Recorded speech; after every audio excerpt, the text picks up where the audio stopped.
And welcome for today's discussion.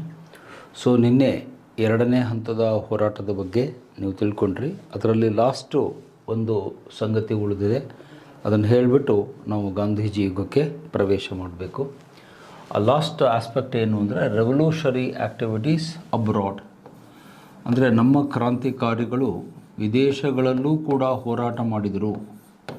ಇದು ಭಾಳ important. ಕ್ರಾಂತಿಕಾರಿಗಳ ಹೋರಾಟ ಭಾರತದ ಒಳಗಡೆ ಎಷ್ಟು ಹೋರಾಟ ಮಾಡಿದರೋ ಹೊರದೇಶಗಳಲ್ಲಿ ಕೂಡ ನಮ್ಮ ಕ್ರಾಂತಿಕಾರಿಗಳು ಹೋರಾಟ ಮಾಡಿದ್ದಾರೆ. ಅದರ ಬಗ್ಗೆ ಸುಮಾರು ಪ್ರಶ್ನೆಗಳು ನಿಮಗೆ ಎಕ್ಸಾಮ್ನಲ್ಲಿ ಕೇಳ್ತಾನೆ. ಯಾವ್ಯಾವ ದೇಶದಲ್ಲಿ ಯಾರ್ಯಾರು ಹೋರಾಟ ಮಾಡಿದರು ಅಂತ ಅದನ್ನೊಂದು ಚಾರ್ಟಲ್ಲೇ ಹಾಕ್ತೀನಿ. ಆ ಚಾರ್ಟನ್ನು ನೀವು ನೆನ್ಪಿಟ್ಕೊಂಡ್ಬಿಟ್ರೆ you can write the things very clearly.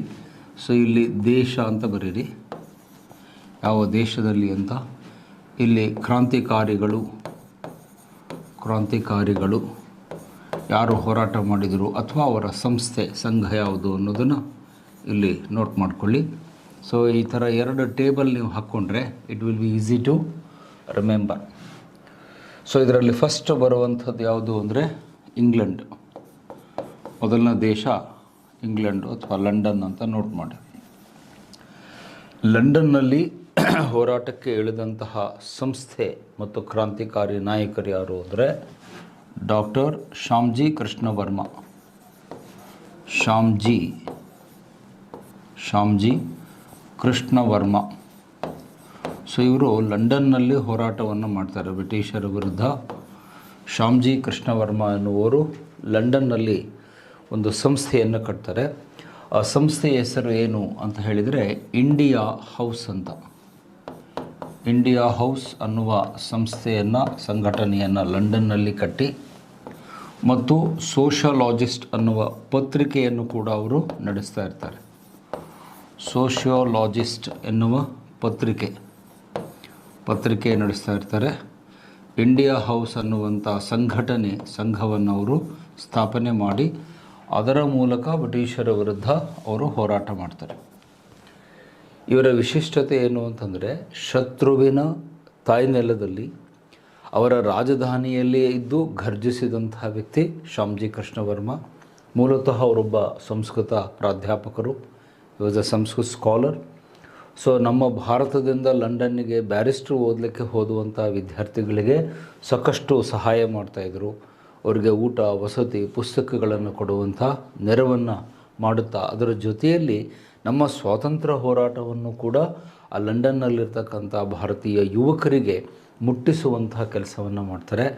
ಇದರ ಪರಿಣಾಮವಾಗಿ ಅವರ ನೇತೃತ್ವದಲ್ಲಿ ಇಬ್ಬರು ಮಹಾನ್ ಕ್ರಾಂತಿಕಾರಿಗಳು ತಯಾರಾಗ್ತಾರೆ. ಬಹುಶಃ ಅವರಿಬ್ಬರ ಹೆಸರನ್ನು ಇಲ್ಲಿ ನಿಮಗೆ ಇನ್ನೊಮ್ಮೆ ನೆನಪಿಸಲೇಬೇಕು. ಒಂದು ವಿ ಡಿ ಸಾವರ್ಕರ್, ಇವರ ಅನುಯಾಯಿ ಅಥವಾ ಶಿಷ್ಯರು ಅಂತ ಹೇಳ್ತೀವಿ. ಇನ್ನೊಬ್ಬ ವ್ಯಕ್ತಿ ಯಾರು ಅಂತಂದರೆ ಮದನ್ ಲಾಲ್ ಧಿಂಗ್ರಾ.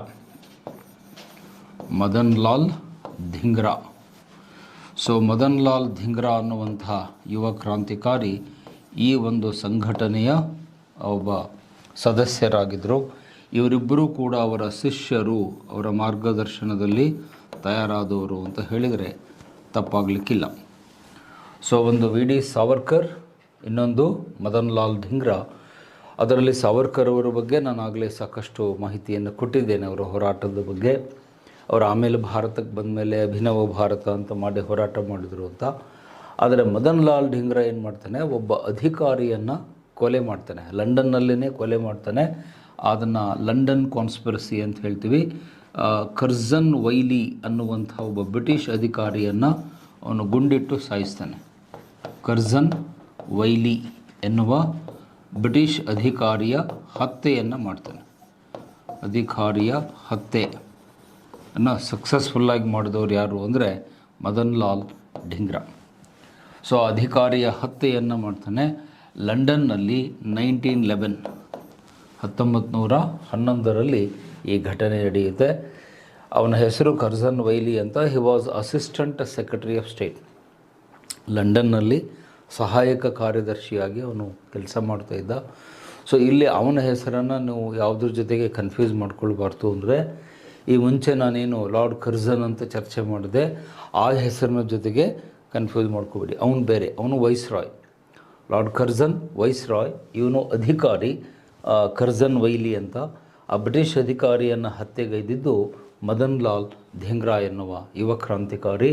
ಇವರಿಬ್ಬರೂ ಕೂಡ ಶ್ಯಾಮ್ಜಿ ಕೃಷ್ಣ ವರ್ಮ ಅವರ ಶಿಷ್ಯರು, ಅವರ ಅನುಯಾಯಿಗಳು ಅನ್ನುವಂಥದ್ದು. ಈ ಘಟನೆ ಆದ ನಂತರ ಶ್ಯಾಮ್ಜಿ ಕೃಷ್ಣ ಅವ್ರನ್ನ ಅವರ ಒಂದು ಇಂಡಿಯಾ ಹೌಸ್ ಅನ್ನುವ ಸಂಘವನ್ನು ಬ್ಯಾನ್ ಮಾಡ್ತಾರೆ.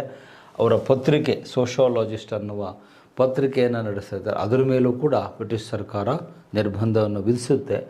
ಆದರೆ ಒಂದು ನಿಜ, ಇಂಗ್ಲೆಂಡ್ನಲ್ಲಿ ಬ್ರಿಟಿಷರ ವಿರುದ್ಧ ಜಾಗೃತಿಯನ್ನು ಮೂಡಿಸಿ ನಮ್ಮ ಯುವಕರನ್ನು ಹೋರಾಟಕ್ಕೆ ಸಜ್ಜುಗೊಳಿಸಿದವರು ಯಾರು ಅಂತ ಕೇಳಿದರೆ ನೀವು ಶ್ಯಾಮ್ಜಿ ಕೃಷ್ಣ ವರ್ಮ ಅಂತ ಹೇಳೋದ್ರಲ್ಲಿ ಯಾವ ಸಂಶಯವೂ ಇಲ್ಲ. ಅಂಥ ಒಂದು ಮಹತ್ವದ ಪಾತ್ರವನ್ನು ಅವರು ವಹಿಸ್ತಾರೆ. ಅದಕ್ಕೆ ನಾವು ಹೇಳ್ತೀವಿ, ನಮ್ಮ ನೆಲದಲ್ಲಿ ಹೋರಾಟ ಮಾಡೋದು ಬೇರೆ, ವಿದೇಶಗಳಲ್ಲಿ ಹಿಂದಿಯಲ್ಲಿ ಒಂದು ಗಾದಿ ಮಾತು ಬರುತ್ತೆ, ಈಗ ಬಿಲ್ಲಿ ಬಿ ಶೇರ್ ಹೋತಾ ಹೇ ಅಪ್ನೆ ಗಲ್ಲಿ ಮೇ ಅಂತ. ಅಂದರೆ ತನ್ನ ಓಣಿಯಲ್ಲಿ ನಾಯಿ ಕೂಡ ಜೋರಾಗಿ ಠಾಕ್ಠೀಕಾಗಿ ಓಡಾಡ್ತಿರುತ್ತೆ, ಪಕ್ಕದ ಓಣಿಗೆ ಹೋದರೆ ನಾಯಿ ಸುಮ್ಮನೆ ಆಗ್ಬಿಡೋಕೆ, ಅಲ್ಲಿ ಬೇರೆ ನಾಯಿಗಳಿರ್ತವೆ, ಆ ಓಣಿ ಏರಿಯಾ ನಾಯಿ ಬೇರೆ ಇರ್ತವೆ. ಸೊ ಹಾಗಾಗಿ ನಮ್ಮ ಕ್ರಾಂತಿಕಾರಿಗಳು ನಮ್ಮ ದೇಶದಲ್ಲೇ ಹೋರಾಟ ಮಾಡೋದು ಎಷ್ಟು ಮುಖ್ಯನೋ, ಹೊರದೇಶದಲ್ಲಿ ಅದು ಇಂಗ್ಲೆಂಡ್ನಲ್ಲಿ ಯಾರು ನಮ್ಮನ್ನು ಆಳ್ತಿದ್ರೋ ಅವರ ರಾಜಧಾನಿಯಲ್ಲಿಯೇ ಹೋರಾಟ ಮಾಡಿದಂಥ ಒಂದು ಕ್ರೆಡಿಟು, ಕೀರ್ತಿ ಡಾಕ್ಟರ್ ಶ್ಯಾಮ್ಜಿ ಕೃಷ್ಣ ವರ್ಮ ಅವರಿಗೆ ಸಲ್ಲುತ್ತೆ. ಸೊ ಈ ಪಾಯಿಂಟ್ಸನ್ನು ಮೊದಲು ನೀವು ನೆನ್ಪಿಟ್ಕೋಬೇಕು. ವಿದೇಶದ ಹೋರಾಟದಲ್ಲಿ ಫಸ್ಟ್ ಇವ್ರು ಬರ್ತಾರೆ. ಇದಾದಮೇಲೆ ಸ್ಕ್ರಾಲ್ ಮಾಡು, ಪೇಜ್ ಎಕ್ಸ್ಟ್ರಾ ಪೇಜ್ ಕೊಡು. ಸೊ ಇದಾದ ನಂತರ ಎರಡನೆಯ ಸಂಘಟನೆಯನ್ನು ನೀವು ಅಲ್ಲಿ ನೆನ್ಪಿಟ್ಕೊಳ್ಳೋದಾದರೆ, ಎರಡನೆಯ ದೇಶ ಮತ್ತು ಇಲ್ಲಿ ಕ್ರಾಂತಿಕಾರಿ ನಾಯಕರು ಯಾರು, ಕ್ರಾಂತಿಕಾರಿಗಳು ಅಂತ ಹಿಂಗೆ ನೋಟ್ ಮಾಡ್ಕೊಳ್ಳಿ. ಅದೇ ಕಾಲಮ್ ಕಂಟಿನ್ಯೂ ಮಾಡಿ, ಈಗೇನು ಹಾಕಿದೆ ಅದೇ ಕಾಲಮನ್ನು ಕಂಟಿನ್ಯೂ ಮಾಡಿ, ಸೇಮ್ ಲೈನ್. ಸೊ ಎರಡನೇ ದೇಶ ಅಂತ ಬಂದು ಇಲ್ಲಿ ಫ್ರಾನ್ಸ್ ಅಂತ ಬರೀರಿ. ಫ್ರಾನ್ಸಲ್ಲೂ ಕೂಡ ನಮ್ಮ ಹೋರಾಟ ಬ್ರಿಟಿಷರ ವಿರುದ್ಧ ನಡೆಯುತ್ತೆ. ಇಲ್ಲಿ ಹೋರಾಟ ಮಾಡಿದವರು ಯಾರು ಅಂದರೆ ಮಹಿಳೆ, ಅವಳ ಹೆಸರು ಮೇಡಮ್ ಕಾಮ ಅಂತ. ಮೇಡಮ್ ಕಾಮ, ಇವಳು ಫಾರ್ಸಿ ಮಹಿಳೆ. ಮೇಡಮ್ ಕಾಮ ಪೂರ್ತಿ ಹೆಸರು ಭಿಕಾಜಿ ರುಸ್ತಮ್ಜಿ ಕಾಮ ಅಂತ ಅವಳ ಪೂರ್ತಿ ಹೆಸರು. She was A Farsi woman. ನೋಡಿ, ಆಗಿನ ಕಾಲದಲ್ಲಿ ಪಾರ್ಸಿ ಸಮುದಾಯದವರು ಮನೆ ಬಿಟ್ಟು ಹೋಗೋದೇ ಕಷ್ಟ ಇತ್ತು. ಮನೆ ಹೊರಗಡೆ ಹೋಗಬೇಡಿ ಅಂತ ಅವ್ರನ್ನ ಕಳಿಸ್ತಾ ಇರಲಿಲ್ಲ ಆಗಿನ ಕಾಲದಲ್ಲಿ. ಅಂಥ ಒಂದು ಸಾಂಪ್ರದಾಯಿಕ ಘಟ್ಟದಲ್ಲಿ ಈ ಮಹಿಳೆ ಭಾರತವನ್ನು ಬಿಟ್ಟು ಫ್ರಾನ್ಸ್ ದೇಶಕ್ಕೆ ಹೋಗಿ ಅಲ್ಲಿ ಒಂದೇ ಮಾತರಂ ಅನ್ನುವಂಥ ಇಂಗ್ಲೀಷ್ ಪತ್ರಿಕೆಯನ್ನು ಅವಳು ಸ್ಟಾರ್ಟ್ ಮಾಡ್ತಾಳೆ. ನೋಡಿ, ಪತ್ರಿಕೆ ಹೆಸರನ್ನು ಹೇಗಿಡಬೇಕು ಅನ್ನೋದು ಇವರನ್ನು ನೋಡಿ ನಾವು ಕಲಿಬೇಕು. ಒಂದೇ ಮಾತರಂ ಅನ್ನುವ ಇಂಗ್ಲೀಷ್ ಪೇಪರನ್ನು ಅವಳು ಸ್ಟಾರ್ಟ್ ಮಾಡ್ತಾಳೆ. ಇಂಗ್ಲೀಷ್ ಭಾಷೆಯಲ್ಲಿ ಒಂದೇ ಮಾತರಂ ಅನ್ನುವ ಪತ್ರಿಕೆಯನ್ನು ಪ್ಯಾರಿಸ್ಸಿಂದ ಪಬ್ಲಿಷ್ ಮಾಡಿ, ಆ ಪತ್ರಿಕೆಯಲ್ಲಿ ಅವಳು ಬರೆಯುವಂಥ ಲೇಖನಗಳೇನಿವೆ, ಆರ್ಟಿಕಲ್ಸ್ ಏನಿವೆ, ಅದು ನಮ್ಮ ಕ್ರಾಂತಿಕಾರಿಗಳಿಗೆ ಬಹಳ ಸ್ಫೂರ್ತಿದಾಯಕವಾಗಿದ್ದವು. ಎಷ್ಟರ ಮಟ್ಟಿಗೆ ಅಂತ ಹೇಳಿದರೆ, ಇವಳ ಲೇಖನಗಳನ್ನು ಓದಿದ ಮೇಲೆ ನಮ್ಮ ದೇಶದಲ್ಲಿ ಬಹಳಷ್ಟು ಕ್ರಾಂತಿಕಾರಿಗಳು ತಯಾರಾಗ್ತಾರೆ ಅವರ ಲೇಖನಗಳನ್ನು ಓದಿ. ಅದಕ್ಕೆ ನಮ್ಮ ಇತಿಹಾಸಕಾರರು ಮೇಡಮ್ ಕಾಮಾಗೆ ಒಂದು ಬಿರುದು ಕೊಟ್ಟಿದ್ದಾರೆ, ಏನಂತ, ಕ್ರಾಂತಿ ಮಾತೆ ಅಂತ ಅವಳನ್ನು ಕರೀತಾರೆ. ಇದು ನಿಮಗೆ ಎಕ್ಸಾಮಿಗೆ ಬರುವಂಥ ಪ್ರಶ್ನೆ, ನೆನ್ಪಿಟ್ಕೊಳ್ಳಿ. ಕ್ರಾಂತಿ ಮಾತೆ ಎಂದು ಯಾರನ್ನು ಕರೆಯುತ್ತಾರೆ ಅಂತ ಹೇಳಿದರೆ ಆನ್ಸರು ಮೇಡಮ್ ಕಾಮ. ಮದರ್ ಆಫ್ ರೆವಲ್ಯೂಷನರೀಸ್ ಅಂತ ಇಂಗ್ಲೀಷ್ನಲ್ಲಿ ಹೇಳ್ತೀವಿ. ಅಂದರೆ ಕ್ರಾಂತಿಕಾರಿಗಳಿಗೆ ಒಂಥರ ತಾಯಿಯ ರೀತಿಯಲ್ಲಿ ಇದ್ದು ಮಾರ್ಗದರ್ಶನ ಕೊಟ್ಟು ಸ್ಫೂರ್ತಿ ಕೊಟ್ಟವಳು ಯಾರು ಅಂದರೆ ಮೇಡಮ್ ಕಾಮ. ಅವಳು ಮಾಡಿದಂಥ ಭಾಷಣಗಳು, ಬರಹಗಳೇನಿವೆ ಅವು ಇವತ್ತಿಗೂ ಕೂಡ ನಮಗೆ ಸ್ಫೂರ್ತಿಯ ಚೆಲುಮೆಯಾಗಿದೆ. ಮತ್ತು ಅವಳು ಫ್ರಾನ್ಸನ್ನೇ ಯಾಕೆ ಆರಿಸ್ಕೊಂಡ್ಲು ಅಂತ ನೀವು ಕೇಳಿದರೆ, ಫ್ರಾನ್ಸಿಗೂ ಇಂಗ್ಲೆಂಡಿಗೂ ವೈರತ್ವ ಇತ್ತು. ಅದು ನಿಮ್ಗೆ ಗೊತ್ತಿದೆ, ಎರಡೂ ರಾಷ್ಟ್ರಗಳು ಯಾವತ್ತೂ ಕಚ್ಚಾಡ್ತಾ ಇದ್ವು. ಹಾಗಾಗಿ ಇಂಗ್ಲೆಂಡಿಗೂ ಮತ್ತು ಫ್ರಾನ್ಸಿಗೂ ವೈರತ್ವ ಇದ್ದಿದ್ದರಿಂದ ಆ ವೈರಿ ದೇಶದಲ್ಲಿ ಇದ್ದುಕೊಂಡು ಹೋರಾಟ ಮಾಡಬೇಕು ಅನ್ನೋದು ಅವಳ ಸ್ಟ್ರಾಟಜಿ. ಅಂದರೆ ವೈರಿ ದೇಶ ಅಂದರೆ ಫ್ರಾನ್ಸು ಇಂಗ್ಲೆಂಡಿಗೆ ವೈರಿ ದೇಶ. ಹಾಗಾಗಿ ಆ ದೇಶದಲ್ಲಿದ್ದುಕೊಂಡು ನಾನು ಫೈಟ್ ಮಾಡಬೇಕು, ಬ್ರಿಟಿಷರ ವಿರುದ್ಧ ಹೋರಾಟ ಮಾಡಬೇಕು ಅಂತ ಮೇಡಮ್ ಕಾಮ ಆ ಹೋರಾಟವನ್ನು ಮಾಡ್ತಾಳೆ. ಸೊ ಹಾಗಾಗಿ ವಿದೇಶದಲ್ಲೂ ಕೂಡ ನಮ್ಮ ಮಹಿಳೆಯರು ಹಿಂದೆ ಬಿದ್ದಿರಲಿಲ್ಲ, ಅದನ್ನು ನೆನ್ಪಿಟ್ಕೊಳ್ಳಿ. ಅಂದರೆ ಮಹಿಳಾ ಶಕ್ತಿ ವಿದೇಶಗಳಲ್ಲೂ ಕೂಡ ಸ್ಟ್ರಾಂಗ್ ಇತ್ತು ಅನ್ನುವುದನ್ನು ಈ ಘಟನೆಯಿಂದ ನೀವು ನೆನ್ಪಿಟ್ಕೊಳ್ಬೇಕು. ಅಂದರೆ ಮಹಿಳೆಯರು ಬರೀ ದೇಶದ ಒಳಗಡೆ ಅಷ್ಟೇ ಹೋರಾಟ ಮಾಡಿದರು, ಝಾನ್ಸಿ ಲಕ್ಷ್ಮೀಬಾಯಿ, ರಾಣಿ ಚೆನ್ನಮ್ಮ ಅಂತ ಹೆಂಗೆ ಹೇಳ್ತಿರೋ ಹಾಗೆ ಮೇಡಮ್ ಕಾಮಾ ಅವರನ್ನು ನಾವು ನೆನ್ಪಿಟ್ಕೋ, ವಿದೇಶಗಳಲ್ಲಿ ಇದ್ದು ಬ್ರಿಟಿಷರ ವಿರುದ್ಧ ಹೋರಾಟ ಮಾಡಿದ್ದಾರೆ. ಸೊ ಹಾಗಾಗಿ ಮೇಡಮ್ ಕಾಮಾ ಅವರಿಗೆ ನಮ್ಮ ಶತಕೋಟಿ ನಮನಗಳು, ಮಿಲಿಯನ್ ಸಲ್ಯೂಟ್ ಅಂತ ಹೇಳ್ತೀವಿ ನಾವು ಇಂಗ್ಲೀಷಲ್ಲಿ. ಏಕೆಂದರೆ ಆಗಿನ ಕಾಲದಲ್ಲಿ ಪಾರ್ಸಿ ಸಮುದಾಯದ ಮಹಿಳೆ ಧೈರ್ಯವಾಗಿ ದೇಶ ಬಿಟ್ಟು ಹೋಗಿ ಇನ್ನೊಂದು ದೇಶದಲ್ಲಿ ಬ್ರಿಟಿಷರ ವಿರುದ್ಧ ಹೋರಾಟ ಮಾಡ್ತಾಳೆ. ಮುಂದೆ ಭಗತ್ ಸಿಂಗ್ ಇವಳ ಲೇಖನಗಳನ್ನು ಓದಿ ಅವಳ ಒಂದು ಲೇಖನಕ್ಕೆ ಮಾರು ಹೋಗಿ ಅವರು ಸ್ವಾತಂತ್ರ್ಯ ಸಂಗ್ರಾಮಕ್ಕೆ ಎಂಟ್ರಿ ಕೊಡ್ತಾರೆ. ಭಗತ್ ಸಿಂಗನ ಮೇಲೂ ಕೂಡ ತುಂಬ ಪ್ರಭಾವವನ್ನು ಬೀರಿದ ಮಹಿಳೆ ಯಾರು ಅಂದರೆ ಮೇಡಮ್ ಕಾಮಾ. ಭಗತ್ ಸಿಂಗ್ ಮೇಲೆ ತುಂಬ ದಟ್ಟವಾದ ಪ್ರಭಾವವನ್ನು ಅವಳ ಭಾಷಣಗಳು, ಬರಹಗಳು ಬೀರ್ತವೆ ಎಂದು. ಸೊ ಇದು ಎರಡನೆಯ ಒಂದು ಏನು ದೇಶ ಮತ್ತು ಅಲ್ಲಿ ಹೋರಾಟ ಮಾಡಿದವರು. Then will go to third one, ಮೂರನೆಯ ದೇಶಕ್ಕೆ ನಾನೀಗ ಹೋಗ್ತೇನೆ. ಮೂರನೆಯ ದೇಶ ಯಾವುದು ಅಂತ ಹೇಳಿದರೆ ಅಲ್ಲಿ ಮೆಕ್ಸಿಕೋ ಅಂತ ಬರೀರಿ. ಮೆಕ್ಸಿಕೋದಿಂದನೂ ಕೂಡ ಕೆಲವರು ಹೋರಾಟವನ್ನು ಮಾಡ್ತಾರೆ. ಈ ಹೋರಾಟ ಮಾಡಿದಂಥ ಲೀಡರ್ ಯಾರು ಅಂದರೆ ಎನ್ ರಾಯ್, ಮಾನವೇಂದ್ರನಾಥ್ ರಾಯ್ ಅಂತ ಅವರ ಪೂರ್ತಿ ಹೆಸರು.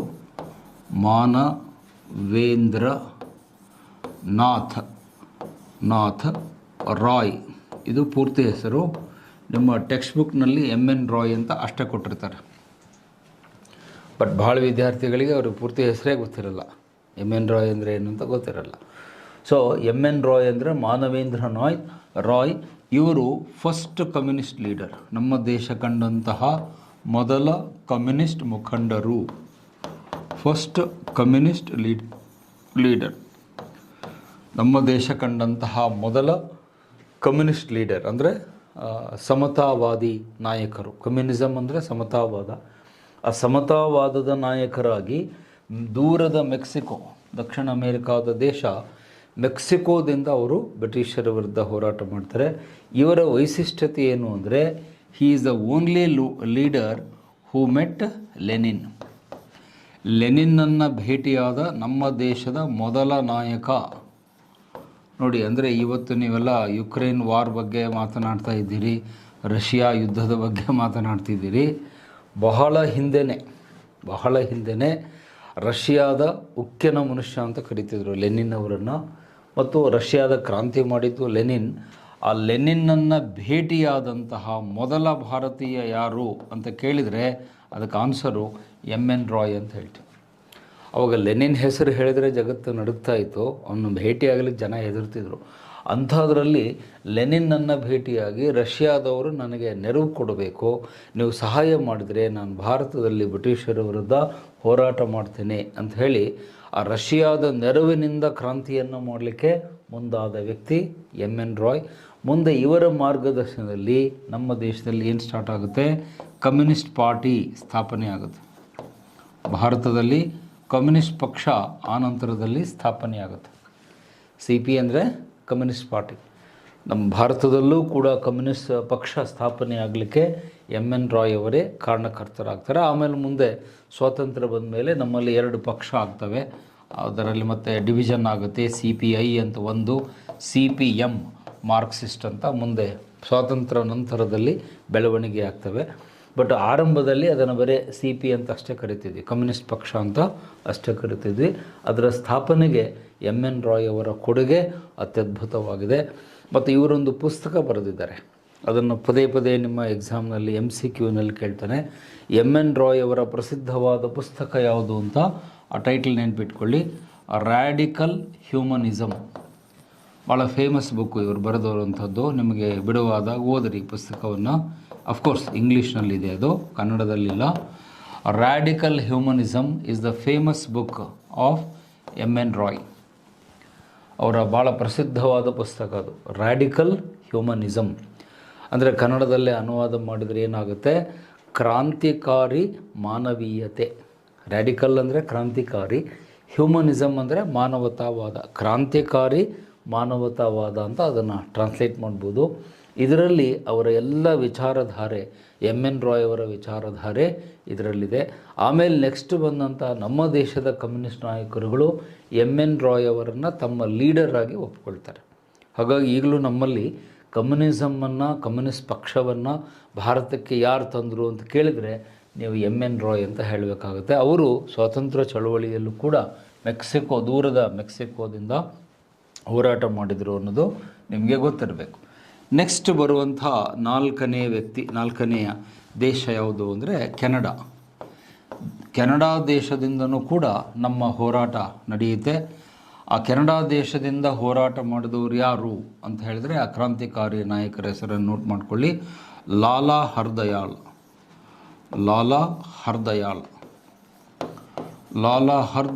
ಅನ್ನುವರು ಇದರ ನಾಯಕತ್ವವನ್ನು ವಹಿಸಿಕೊಳ್ತಾರೆ ದೂರದ ಕೆನಡಾದಲ್ಲಿ. ಮತ್ತು ಅವರೊಂದು ಚಳುವಳಿಯನ್ನು ಸ್ಟಾರ್ಟ್ ಮಾಡ್ತಾರೆ. ಅದರ ಬಗ್ಗೆ ಪದೇ ಪದೇ ನಿಮಗೆ ಎಕ್ಸಾಮ್ನಲ್ಲಿ ಕೇಳ್ತಾರೆ. ಗದರ್ ಮೂಮೆಂಟ್ ಅಂತ ಕರೀತಾರೆ. ಅದಕ್ಕೆ ಗದರ್ ಚಳುವಳಿ, ಗದರ್ ಒಂದು ಹೋರಾಟ ಅಂತ ಕರೀತಾರೆ, ಗದರ್ ಮೂಮೆಂಟ್. ಮತ್ತು ಗದರ್ ಅನ್ನುವ ಒಂದು ಪತ್ರಿಕೆಯನ್ನು ಕೂಡ ಅವರು ಸ್ಟಾರ್ಟ್ ಮಾಡ್ತಾರೆ. It is the name of A paper also. Ghadar ಅನ್ನುವ ಪತ್ರಿಕೆಯನ್ನು, ಇಂಗ್ಲೀಷ್ ಪೇಪರನ್ನು ಸ್ಟಾರ್ಟ್ ಮಾಡ್ತಾರೆ. ಎಲ್ಲಿ? ಆ್ಯಟ್ ವ್ಯಾಂಕೂವರ್, ಕೆನಡಾದ ವ್ಯಾಂಕೂವರ್ ಅನ್ನುವ ಸ್ಥಳದಲ್ಲಿ ಅವರು ಈ ಪತ್ರಿಕೆಯನ್ನು ಲಾಂಚ್ ಮಾಡ್ತಾರೆ. ಈ ಚಳುವಳಿ ಸ್ಟಾರ್ಟ್ ಆಗಿದ್ದು 1913ರಲ್ಲಿ. ಗದರ್ ಚಳುವಳಿ ಅಥವಾ ಗದರ್ ಮೂಮೆಂಟ್ ಅಂತ ಹೇಳ್ತೀವಿ. ಆಮೇಲೆ ಅವರೊಂದು ಪಕ್ಷವನ್ನು ಸ್ಥಾಪನೆ ಮಾಡ್ಕೊಳ್ತಾರೆ. ಅದಕ್ಕೆ ಗದರ್ ಪಕ್ಷ ಅಂತ ಕರೀತಾರೆ. ಓಕೆ, ಸೊ ಅವರ ಭಾಷೆಯಲ್ಲಿ, ಪಂಜಾಬಿ ಭಾಷೆಯಲ್ಲಿ ಗದರ್ ಅಂದರೆ ಕ್ರಾಂತಿಕಾರಿ ಅಂತ ಅರ್ಥ. ಅವರ ಭಾಷೆಯಲ್ಲಿ, ಪಂಜಾಬಿ ಭಾಷೆಯಲ್ಲಿ ಗದರ್ ಅಂದರೆ ಕ್ರಾಂತಿಕಾರಿ ಅಂತ ಅರ್ಥ. ಅಂದರೆ ನೀವು ಅದರ ಮೀನಿಂಗನ್ನು ತಿಳ್ಕೊಳ್ಬೇಕು. ಸೊ ಗದರ್ ಅಂದರೆ ಕ್ರಾಂತಿಕಾರಿ ಅಂತ ಅರ್ಥ. ಆ ಕ್ರಾಂತಿಕಾರಿ ಅನ್ನುವ ಪಕ್ಷವನ್ನು ಕಟ್ಟಿಕೊಂಡು ಅವರು ಈ ಹೋರಾಟವನ್ನು ಮಾಡ್ತಾರೆ. ಒಂದು ನಿಮಿಷ, will be back on the boat. ಅಷ್ಟೇ ಬೋಟ್ ಟಚ್ ಆಯ್ತು ಅಂತ ಕಾಣುತ್ತೆ. ಒಂದು ನಿಮಿಷ. Yes, we are back on the screen.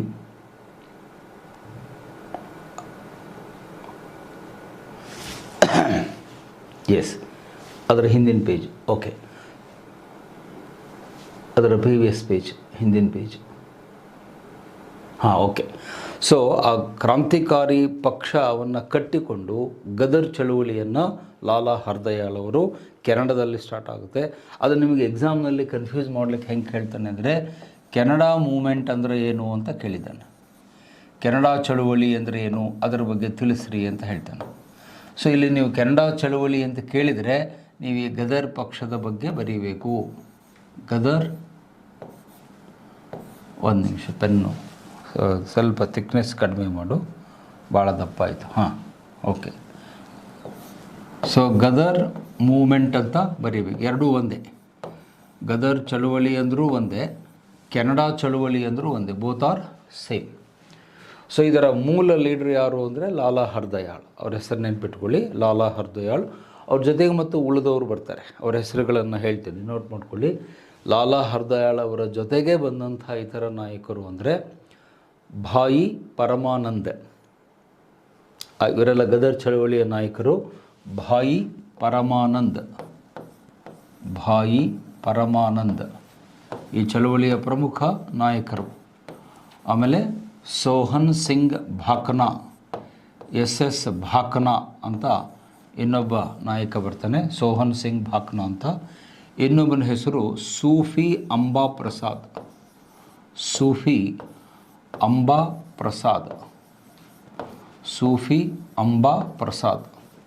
ಇವರು ಇತರ ನಾಯಕರು, ಈ ಚಳುವಳಿಯ ಇತರ ನಾಯಕರು. ಬಟ್ ಫೌಂಡರ್ ಯಾರು ಅಂತ ಕೇಳಿದರೆ ನೀವು ಲಾಲಾ ಹರ್ದಯಾಳ್ ಅಂತ ಹೇಳಬೇಕು. ಈ ಕೆನಡಾ ಚಳುವಳಿಯ ಸ್ಥಾಪಕರು, ಫೌಂಡರ್ ಯಾರು ಅಂತ ಹೇಳಿದರೆ ಲಾಲಾ ಹರ್ದಯಾಳ್. ಇತರ ನಾಯಕರು ಯಾರು ಅಂದರೆ ಭಾಯಿ ಪರಮಾನಂದ್, ಸೋಹನ್ ಸಿಂಗ್ ಭಾಕ್ನಾ, ಸೂಫಿ ಅಂಬಾ ಪ್ರಸಾದ್ ಇತರ ನಾಯಕರು. ಸೊ ಈ ಚಳವಳಿ ಬಹಳ ಜೋರಾಗಿ ನಡೆಯುತ್ತೆ, ಕೆನಡಾದಲ್ಲಿ ಬಹಳ ಜೋರಾಗಿ ನಡೆಯುತ್ತೆ. ಎಷ್ಟರ ಮಟ್ಟಿಗೆ ಅಂದರೆ ಕೆನಡಾದ ಸರ್ಕಾರ ಇವರನ್ನು ಗಡೀಪಾರು ಮಾಡಿ ದೇಶದಿಂದ ಹೊರಗೆ ಹಾಕ್ತಾರೆ.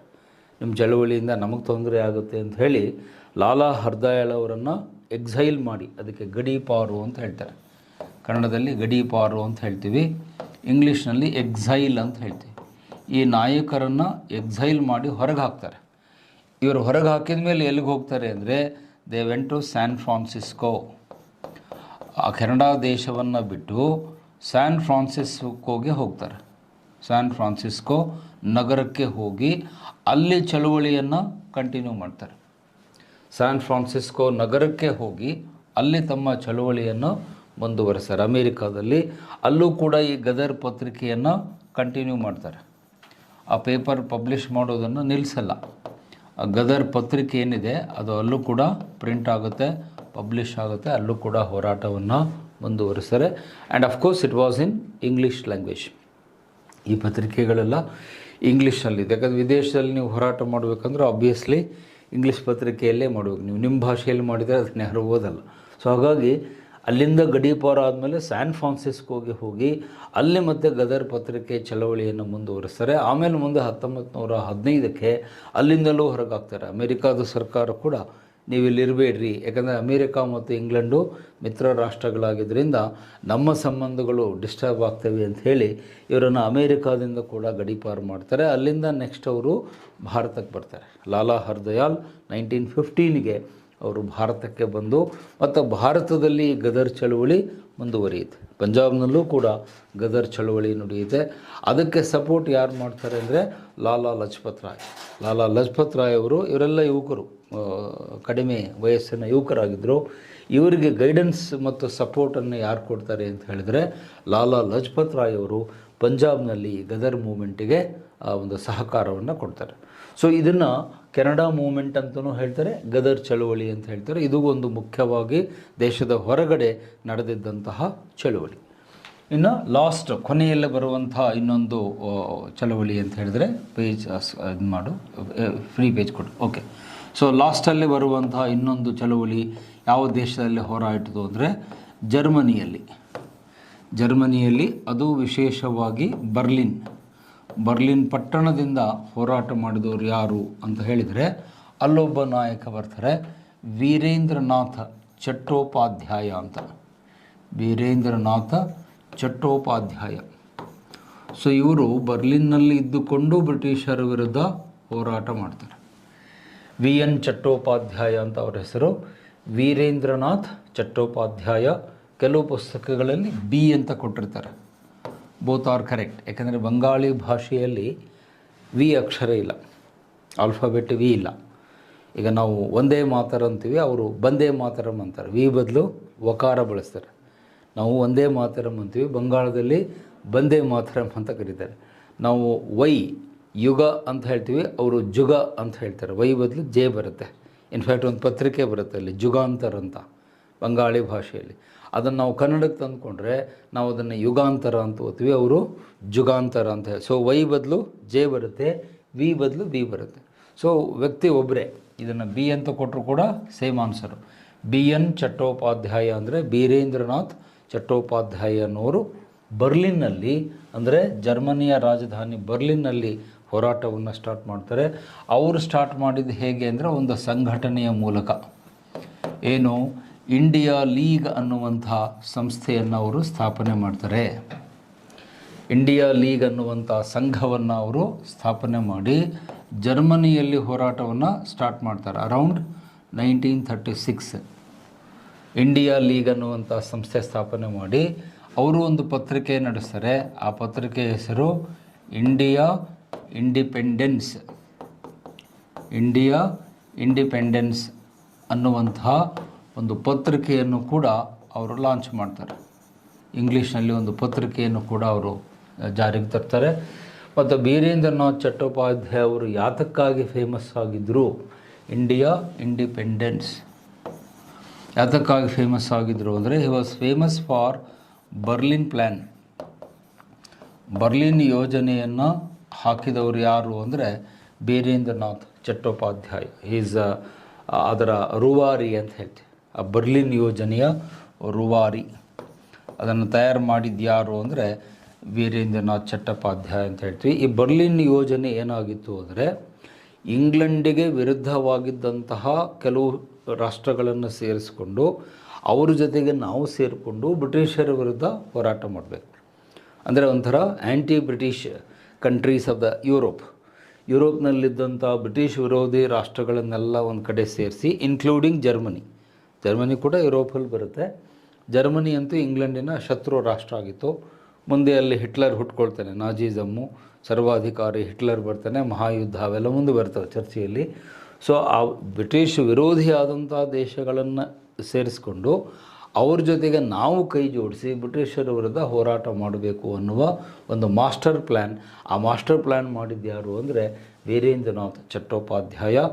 ಈ ಯೋಜನೆಯನ್ನು ಬರ್ಲಿನ್ ಪ್ಲ್ಯಾನ್ ಅಂತ ಕರೀತಾರೆ. ಆ ಯೋಜನೆಯನ್ನು ಎಕ್ಸಾಮ್ನಲ್ಲಿ ಬರ್ಲಿನ್ ಯೋಜನೆ ಅಂದರೆ ಏನು ಅಂತ ಕೇಳಿದರೆ ಇವ್ರ ಬಗ್ಗೆ ಬರೀಬೇಕು.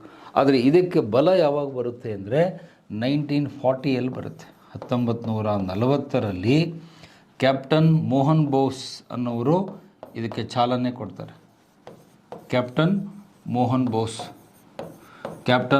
ಬೋಸ್ ಅನ್ನುವರು ಈ ಯೋಜನೆಗೆ ಚಾಲನೆಯನ್ನು ಕೊಟ್ಟು ಅಲ್ಲಿದ್ದಂಥ ಭಾರತೀಯರನ್ನೆಲ್ಲ ಸೇರಿಸಿ ಒಂದು ಪಡೆಯನ್ನು ಕಟ್ತಾರೆ. ಜರ್ಮನಿಯಲ್ಲಿದ್ದಂಥ ಭಾರತೀಯರನ್ನೆಲ್ಲ ಸೇರಿಸಿ ಒಂದು ತುಕಡಿಯನ್ನು ಕಟ್ತಾರೆ. ಮುಂದೆ ಅದಕ್ಕೆ ಅಧಿಕೃತವಾದ ಹೆಸರನ್ನು ಯಾರು ಕೊಡ್ತಾರೆ? ಸುಭಾಷ್ ಚಂದ್ರ ಬೋಸ್ ಅವರು ಕೊಡ್ತಾರೆ. ಅದು 1942ನಲ್ಲಿ ಸುಭಾಷ್ ಚಂದ್ರ ಬೋಸ್ ಅವರು ಅದಕ್ಕೆ ಏನು ಹೆಸರು ಕೊಡ್ತಾರೆ? INA ಅಂತ ಅದಕ್ಕೆ ಹೆಸರು ಕೊಡ್ತಾರೆ. INA ಅಂದ್ರೇನು? Indian National Army. ಹಿಂದಿಯಲ್ಲಾದರೆ ಆಜಾದ್ ಹಿಂದ್ ಫೌಜ್ ಅಂತ ಕರೀತಾರೆ. ಹಿಂದಿ ಭಾಷೆಯಲ್ಲಾದರೆ ಆಜಾದ್ ಹಿಂದ್ ಫೌಜ್ ಅಂದರೆ ಆರ್ಮಿ. ಇವೆಲ್ಲ ಹಿಂದಿ ಶಬ್ದಗಳು. ಆಜಾದ್ ಹಿಂದ್ ಫೌಜ್ ಅಂತ ಕರೀತಾರೆ. ಫೌಜ್ ಅಂದರೆ ಆರ್ಮಿ. ಬಟ್ ಇಂಗ್ಲೀಷ್ನಲ್ಲಿ INA ಅಂತ ಕರಿತೀವಿ. Indian National army. 1942 Subhash Chandra Bose ಅವರು ಅದನ್ನು ಸಂಘಟಿಸಿ ಆ INAಯನ್ನು ಇಟ್ಟುಕೊಂಡೇ ಬ್ರಿಟಿಷರ ವಿರುದ್ಧ ಅವರು ಹೋರಾಟವನ್ನು ಮಾಡ್ತಾರೆ. ಆವಾಗ ಅವರು ಮಾಡಿದಂಥ ಭಾಷಣ, ಸಿಂಗಾಪುರ್ ರೇಡಿಯೋದಿಂದ ಭಾಷಣ ಮಾಡ್ತಾರೆ. ಆ ಭಾಷಣದ ಮೊದಲ ಸಾಲು ನಿಮಗೆಲ್ಲ ನೆನಪಿನಲ್ಲಿರಬಹುದು. First line of the speech ಏನು ಹೇಳ್ತಾರೆ ಅವರು? ನಿಮಗೆ ಅವರ ಮಾತುಗಳು, ಸುಭಾಷ್ ಚಂದ್ರ ಬೋಸ್ ಅವರ ಮಾತುಗಳು ನೆನಪಿರಬೇಕು. Give me your blood, I will give you freedom. Subhash Chandra Bose ಅವರು ಹೇಳ್ತಾರೆ, ನೀವು ನನಗೆ ರಕ್ತವನ್ನು ಕೊಡಿ, ನಾನು ನಿಮಗೆ ಸ್ವಾತಂತ್ರ್ಯವನ್ನು ಕೊಡುತ್ತೇನೆ. ಸೊ ನೀವೇನು ಹೇಳಬಾರ್ದು, ಸಾರ್ ರಕ್ತ ಇಲ್ಲೇ SDM ಹಾಸ್ಪಿಟ್ಲಲ್ಲಿ ಬ್ಲಡ್ ಬ್ಯಾಂಕಲ್ಲಿ ಸಿಗುತ್ತೆ, ಅಲ್ಲಿ ಹೋಗಿ ತೊಗೊಳ್ಳಿ ಸರ್ ಅಂತ. ಆ ಥರ ಬ್ಲಡ್ ಬ್ಯಾಂಕಲ್ಲಿರೋದಲ್ಲ ಅವ್ರು ಕೇಳೋದು. ನಿಮ್ಮ ಬಲಿದಾನವನ್ನು ದೇಶಕ್ಕಾಗಿ ಮಾಡಲಿಕ್ಕೆ ಸುಭಾಷ್ ಚಂದ್ರ ಬೋಸ್ ಹೇಳ್ತಾರೆ, give me your blood, I will give you freedom ಅಂತ ಹೇಳ್ತಾರೆ. ಅದ್ಭುತವಾದ ಭಾಷಣವನ್ನು ಮಾಡಿ ನಮ್ಮ ಯುವಕರನ್ನೆಲ್ಲ ಪ್ರೇರೇಪಿಸ್ತಾರೆ. ಮುಂದೆ ಸ್ವಾತಂತ್ರ್ಯ ಹೋರಾಟದ ಮುಖ್ಯ ಪಾತ್ರವನ್ನು ಸುಭಾಷ್ ಚಂದ್ರ ಬೋಸ್ ಅವರೇ ವಹಿಸ್ತಾರೆ. ಎಷ್ಟರ ಮಟ್ಟಿಗೆ ಅಂದರೆ he captured Andaman and Nicobar islands. ಬ್ರಿಟಿಷರ ವಶದಲ್ಲಿದ್ದ ಅಂಡಮಾನ್ ಮತ್ತು ನಿಕೋಬಾರ್ ಎರಡೂ ದ್ವೀಪಗಳನ್ನು ವಶಪಡಿಸಿಕೊಂಡು ಅದಕ್ಕೆ ಬೇರೆ ಹೆಸರು ಹೇಳ್ತಾರೆ. ಸ್ವರಾಜ್ ಮತ್ತು ಸ್ವದೇಶ್ ಅನ್ನುವಂಥ ಶಹೀದ್ ಅನ್ನುವಂಥ ಹೆಸರುಗಳನ್ನು ಆ ದ್ವೀಪಕ್ಕೆ ಕೊಟ್ಟು ಅಲ್ಲಿ ನಮ್ಮ ದೇಶದ ತಿರಂಗಿ ಝಂಡವನ್ನು ಹಾರಿಸ್ಬಿಟ್ಟು ಭಾರತ ಸ್ವತಂತ್ರವಾಗಿದೆ ಅಂತ ಘೋಷಣೆ ಮಾಡಿ ಸುಭಾಷ್ ಚಂದ್ರ ಬೋಸ್ ಅವರೇ ಮೊದಲ ಪ್ರಧಾನಿ ಅಂತ ಅಲ್ಲಿ ಅಧಿಕಾರ ಕೂಡ ಸ್ವೀಕಾರ ಮಾಡ್ತಾರೆ. ಅದೆಲ್ಲ ನಡೆದಾಗ ಇಸ್ವಿ ಏನು ತೋರಿಸ್ತಾ ಇತ್ತು ಅಂದರೆ 1944 ವೇಳೆಗೆ ಅತಿ ದೊಡ್ಡ ಹೋರಾಟವನ್ನು ಸುಭಾಷ್ ಚಂದ್ರ ಬೋಸ್ ಅವರು ಮಾಡಿದರು. ಆದರೆ ನಮ್ಮ ದುರದೃಷ್ಟವೋ ದುರಂತವೋ ಗೊತ್ತಿಲ್ಲ, ಮುಂದೆ ಅಲ್ಲೊಂದು ವಿಮಾನ ಅಪಘಾತ ಸಂಭವಿಸುತ್ತೆ. ಏರ್ ಕ್ರ್ಯಾಶ್ ಅಂತಾರೆ ಅದಕ್ಕೆ. ಆ ವಿಮಾನ ಅಪಘಾತದಲ್ಲಿ ಸುಭಾಷ್ ಚಂದ್ರ ಬೋಸ್ ಅವರು ನಿಧನರಾದರು ಅನ್ನುವಂಥ ಸುದ್ದಿ ಬರುತ್ತೆ. ವಿಮಾನ ಆಘಾತವಾಗುತ್ತೆ, ಅದರಲ್ಲಿ ಸುಭಾಷ್ ಚಂದ್ರ ಬೋಸರ ನಿಧನ ಆಯಿತು ಅಂತ ಸರ್ಕಾರ ಘೋಷಣೆ ಮಾಡುತ್ತೆ. ಅದಾದಮೇಲೆ ನಮಗೆ ಸುಭಾಷ್ ಚಂದ್ರ ಬೋಸ್ ಅವರ ಬಗ್ಗೆ ಯಾವುದೇ ಮಾಹಿತಿಗಳು ಸಿಗಲ್ಲ. ಅಲ್ಲಿಗೆ ಅವರ ವಿವರಗಳು ಇತಿಹಾಸದಲ್ಲಿ ಎಂಡ್ ಆಗಿಬಿಡುತ್ತೆ. 44ರ ವೇಳೆಗೆ ತೈವಾನಿಂದ ಹೋಗುವ ವಿಮಾನದಲ್ಲಿ ಅವರು ಪ್ರಯಾಣಿಸ್ತಾ ಇದ್ದರು. ಆ ವಿಮಾನ ಸ್ಫೋಟ ಆಯಿತು, ಬ್ಲಾಸ್ಟ್ ಆಗಿ ಅದರಲ್ಲಿ ಸುಭಾಷ್ ಚಂದ್ರ ಬೋಸ್ ಹೋದರು ಅಂತ ಹೇಳ್ತಾರೆ. ಬಹುಶಃ ಆ ಘಟನೆ ನಡೆದೇ ಹೋಗಿದ್ದರೆ ಸ್ವಾತಂತ್ರ್ಯ ಬಂದ ಮೇಲೆ ಮೊದಲ ಪ್ರಧಾನಿ ಯಾರಾಗ್ತಿದ್ರು? ಸುಭಾಷ್ ಚಂದ್ರ ಬೋಸ್ ಅವರೇ ಈ ದೇಶದ ಮೊದಲ ಪ್ರಧಾನಿ ಆಗ್ತಿದ್ರು. ಬಟ್ ನಮ್ಮ ದುರಾದೃಷ್ಟವೋ ದೇಶದ ದುರಾದೃಷ್ಟವೋ ಗೊತ್ತಿಲ್ಲ, ಇಂಥ ಒಬ್ಬ ಮಹಾನ್ ನಾಯಕನನ್ನು, ಅವರನ್ನು ಜನಪ್ರಿಯವಾಗಿ ಗಾಂಧೀಜಿಯವರೇ ಕರಿತಿದ್ರು. ಅವರನ್ನು ನೇತಾಜಿ ಬೋಸ್ ಅಂತ ಕರೀತಾ ಇದ್ರು. ನೋಡಿ, ಗಾಂಧೀಜಿಯವರು ಅವರನ್ನು ಮೆಚ್ಚಿಕೊಂಡಿದ್ದರು. ಗಾಂಧೀಜಿಯವರೇ ಖುದ್ದಾಗಿ ಅವರನ್ನು you are the leader of leaders ಅಂತ ಕರೀತಿದ್ರು. ಅಂದರೆ ನಾಯಕರ ನಾಯಕ ಅಂತ ಹೇಳಿ ಗಾಂಧೀಜಿಯವರಿಂದ ಹೊಗಳಿಸಿಕೊಂಡಂಥ ವ್ಯಕ್ತಿ ನೇತಾಜಿ ಸುಭಾಷ್ ಚಂದ್ರ ಬೋಸ್. ಮತ್ತು ಅವರು ಎಷ್ಟು ಗೌರವ ಗಾಂಧೀಜಿಯವರ ಬಗ್ಗೆ ಇಟ್ಕೊಂಡಿದ್ರು ಅಂದರೆ, ಗಾಂಧೀಜಿಯವರನ್ನು ಅವರು ಏನಂತ ಕರೀತಾರೆ, ರಾಷ್ಟ್ರಪಿತ, ಫಾದರ್ ಆಫ್ ದ ನೇಷನ್. ಗಾಂಧೀಜಿಯವರನ್ನು ರಾಷ್ಟ್ರಪಿತ ಅಂತ ಕರೆದಿದ್ದು ಸುಭಾಷ್ ಚಂದ್ರ ಬೋಸು. ಸುಭಾಷ್ ಚಂದ್ರ ಬೋಸರಿಗೆ ನೇತಾಜಿ ಅಂತ ಟೈಟಲ್ ಕೊಟ್ಟಿದ್ದು ಗಾಂಧೀಜಿ. ನೋಡಿ, ಲೀಡರ್ ಅಂದರೆ ಹೆಂಗಿರಬೇಕು, ಒಬ್ಬರನ್ನೊಬ್ಬರು ಗೌರವಿಸುವಂಥದ್ದು. ಈಗ ನಮ್ಮಲ್ಲಿ ಲೀಡರ್ ಹೆಂಗಿದ್ದಾರೆ ಅಂದರೆ, 2 ಎಕರೆ ನುಂಗಿದ್ದೀರಿ ಅಂತ ನೀವು, 10 ಎಕರೆ ನುಂಗಿದ್ದೀರಿ ಅಂತ ನೀವು, ಪರಪ್ಪನ ಅಗ್ರಹಾರ ಕಡೆಗೆ ಓಡಲಿಕ್ಕೆ ನಮ್ಮ ನಾಯಕರುಗಳು ನಾ ಮುಂದು ನೀ ಮುಂದು ಅಂತ ಹೊರಟಿದ್ದಾರೆ. ಸೊ ಈಗ ನಮ್ಮ ರಾಜಕೀಯ ಹದಗೆಟ್ಟಿದೆ. ಆದರೆ ಆವಾಗ ನಮ್ಮ ಲೀಡರ್ಸ್ ಎಷ್ಟು ಸ್ಟ್ಯಾಂಡರ್ಡ್ ಇದ್ದರು ಅಂದರೆ, ವಿಚಾರ ಭೇದ ಇತ್ತು. ನೇತಾಜಿಯವರಿಗೆ ಹೋರಾಟದಲ್ಲಿ, ಹಿಂಸಾತ್ಮಕ ಹೋರಾಟದಲ್ಲಿ ಅವರಿಗೆ ಒಂದು ನಂಬಿಕೆ ಇತ್ತು. ಗಾಂಧೀಜಿಯವರ ಹಿಂಸೆಯನ್ನು ವಿರೋಧಿಸ್ತಾಯಿದ್ರು, ಅಹಿಂಸೆ ಅಂತಿದ್ರು. ಆದರೆ ಅದು ವೈಚಾರಿಕವಾದ ಭಿನ್ನಾಭಿಪ್ರಾಯ. ಅಂದರೆ ನನ್ನ ವಿಚಾರ ನಿಮ್ಮ ವಿಚಾರ ಬೇರೆ ಬೇರೆ ಆದ ಮಾತ್ರಕ್ಕೆ ನಾವು ಒಬ್ಬರೊಬ್ಬರು ಜಗಳಾಡಬೇಕು ಅಂತಲ್ಲ. ವಿಚಾರಗಳು ಭಿನ್ನ ಇರ್ತವೆ. ನಾನು ಹೇಳಿದ್ದು ನಿಮಗೆ ಇಷ್ಟ ಆಗಲಿಕ್ಕಿಲ್ಲ, ನೀವು ಹೇಳಿದ್ದು ಇನ್ನೊಬ್ಬರಿಗೆ.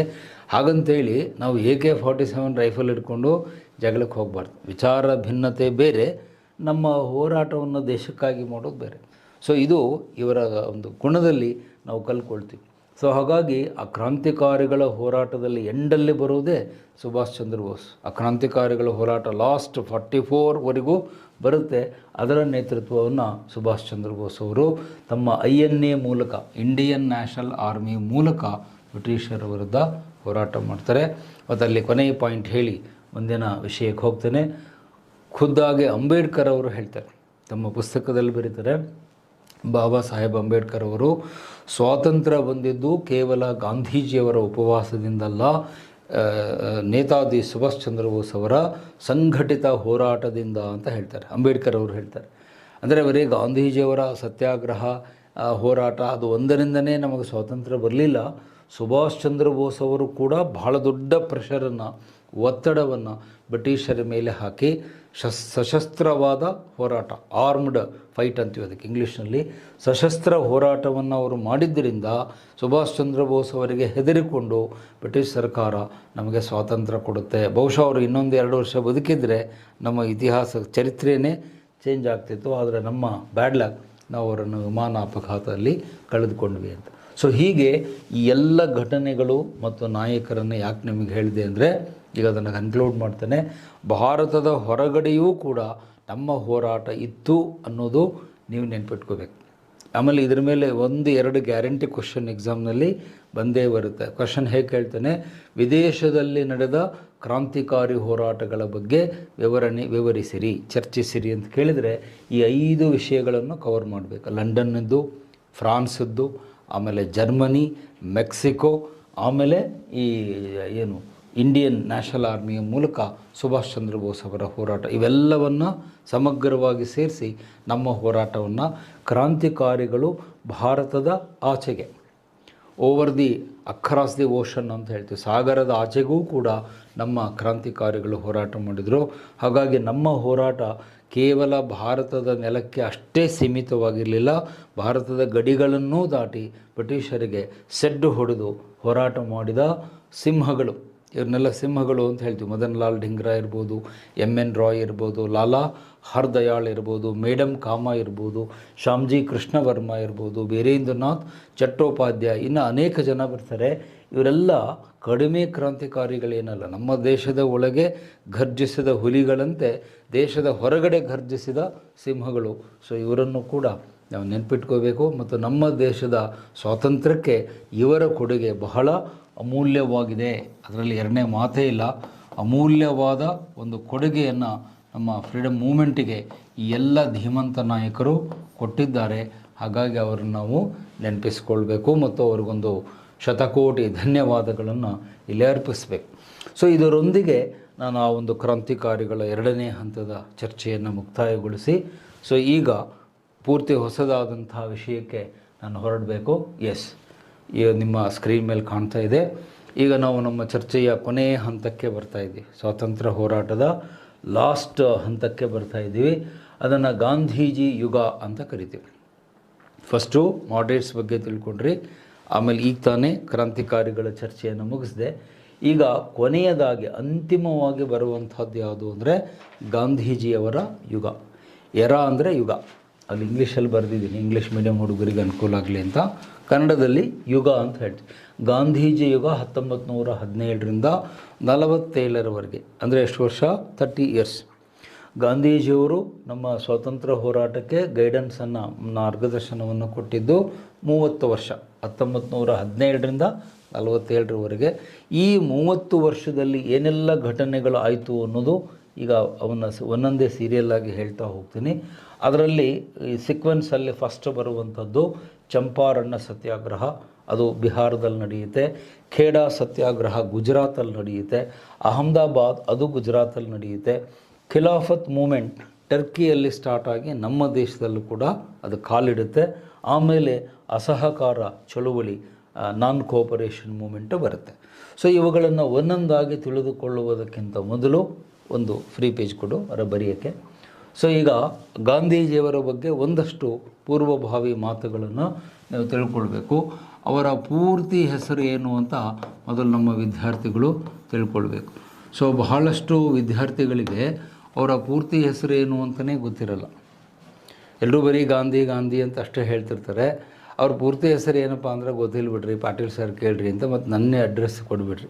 ಸೊ ನೀವೇ ಮುಂದೆ ನೀವು ಆಫೀಸರ್ ಆಗೋರು, KS ಅಧಿಕಾರಿಗಳಾಗ್ತೀರಿ. ಮೋಹನ್ ದಾಸ್ ಕರಮ್ಚಂದ್ ಗಾಂಧಿ, ಅವ್ರ ಹೆಸರು ಪೂರ್ತಿಯಾಗಿ ಬರ್ಕೊಳ್ಳಿ.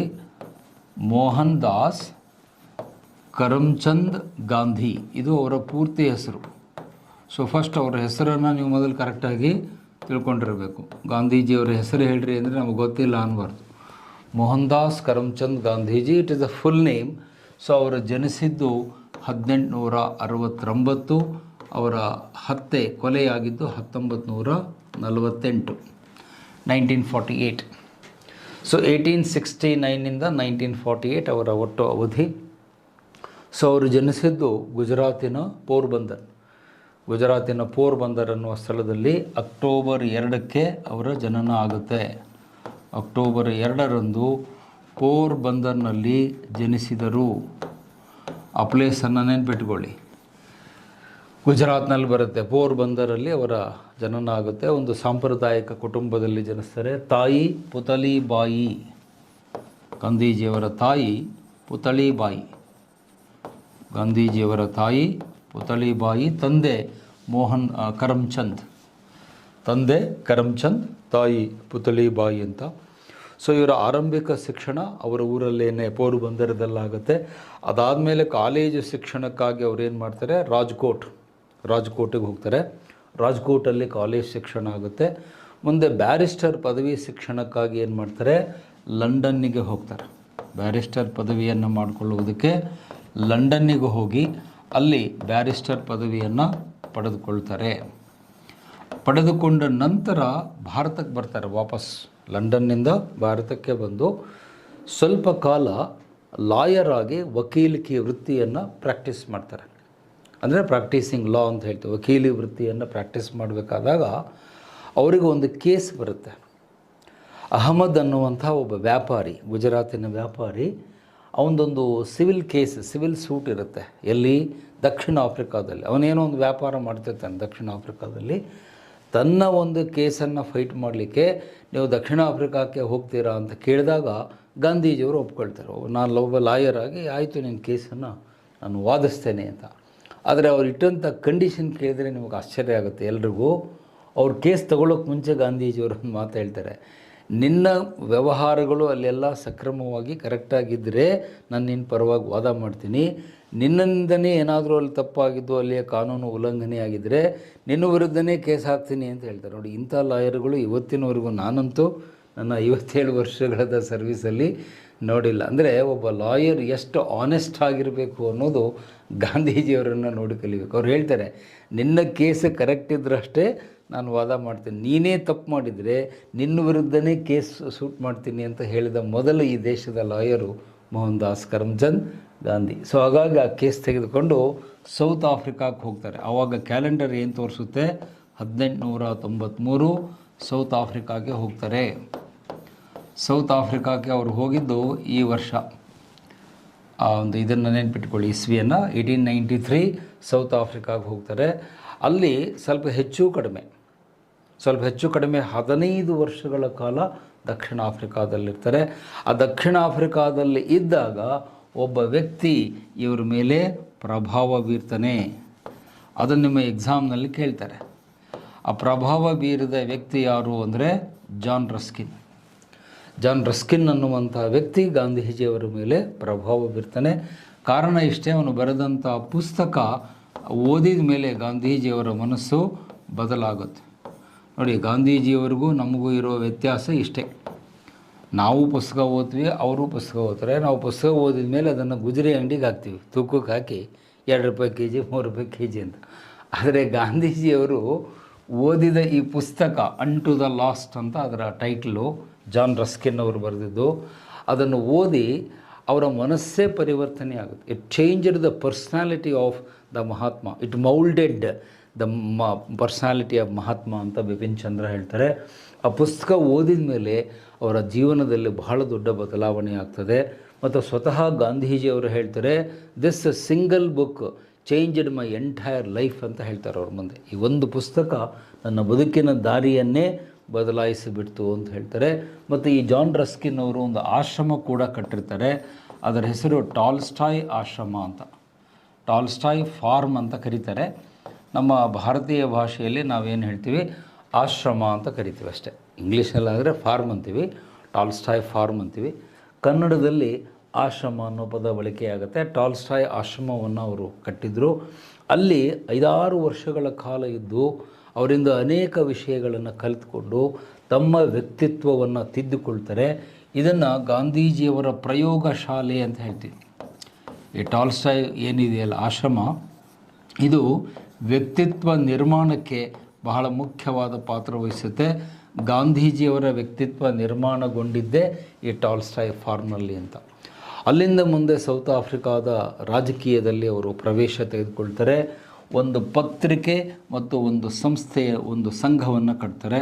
ಆ ಸಂಘದ ಹೆಸರೇನು, ಪತ್ರಿಕೆ ಹೆಸರೇನು ಅಂದರೆ ಇಂಡಿಯನ್ ಒಪಿನಿಯನ್ ಅಂತ.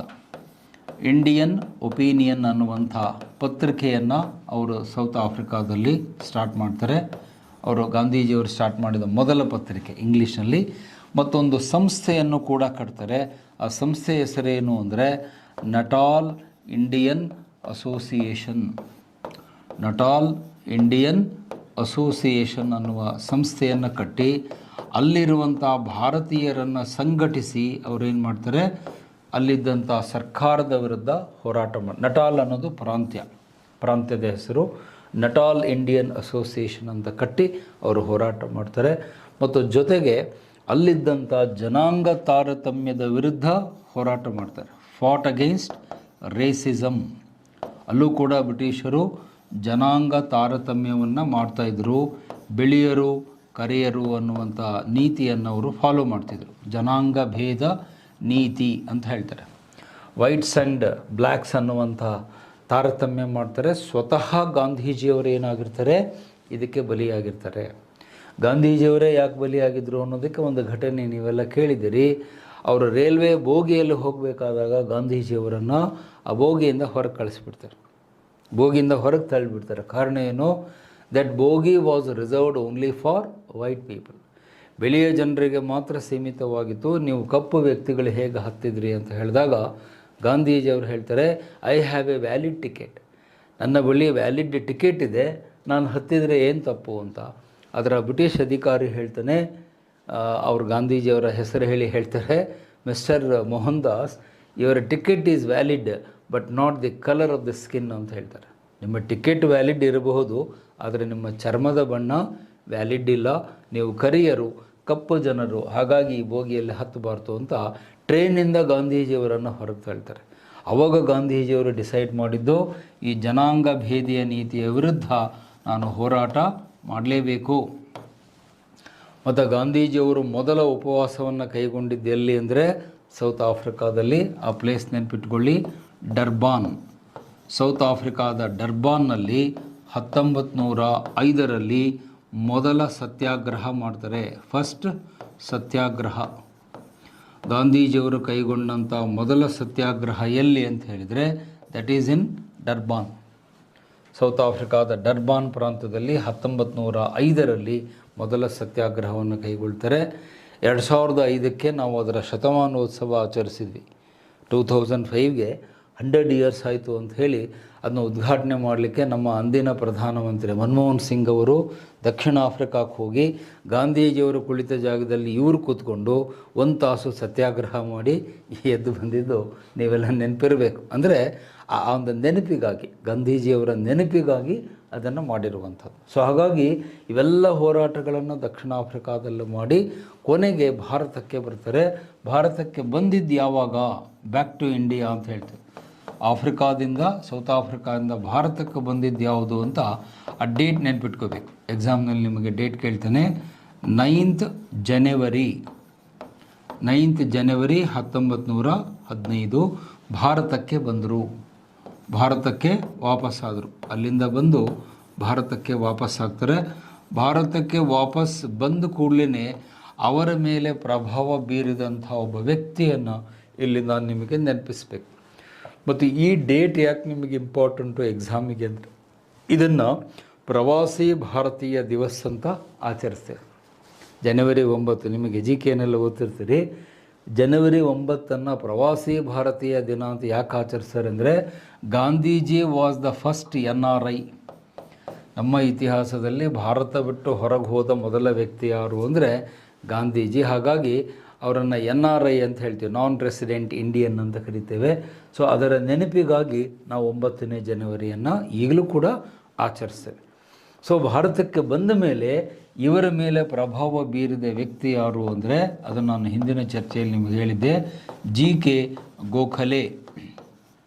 ಗೋಪಾಲಕೃಷ್ಣ ಗೋಖಲೆಯವರು ಗಾಂಧೀಜಿಯವರ ಮೇಲೆ ಬಹಳ ದೊಡ್ಡ ಪ್ರಭಾವವನ್ನು ಬೀರ್ತಾರೆ.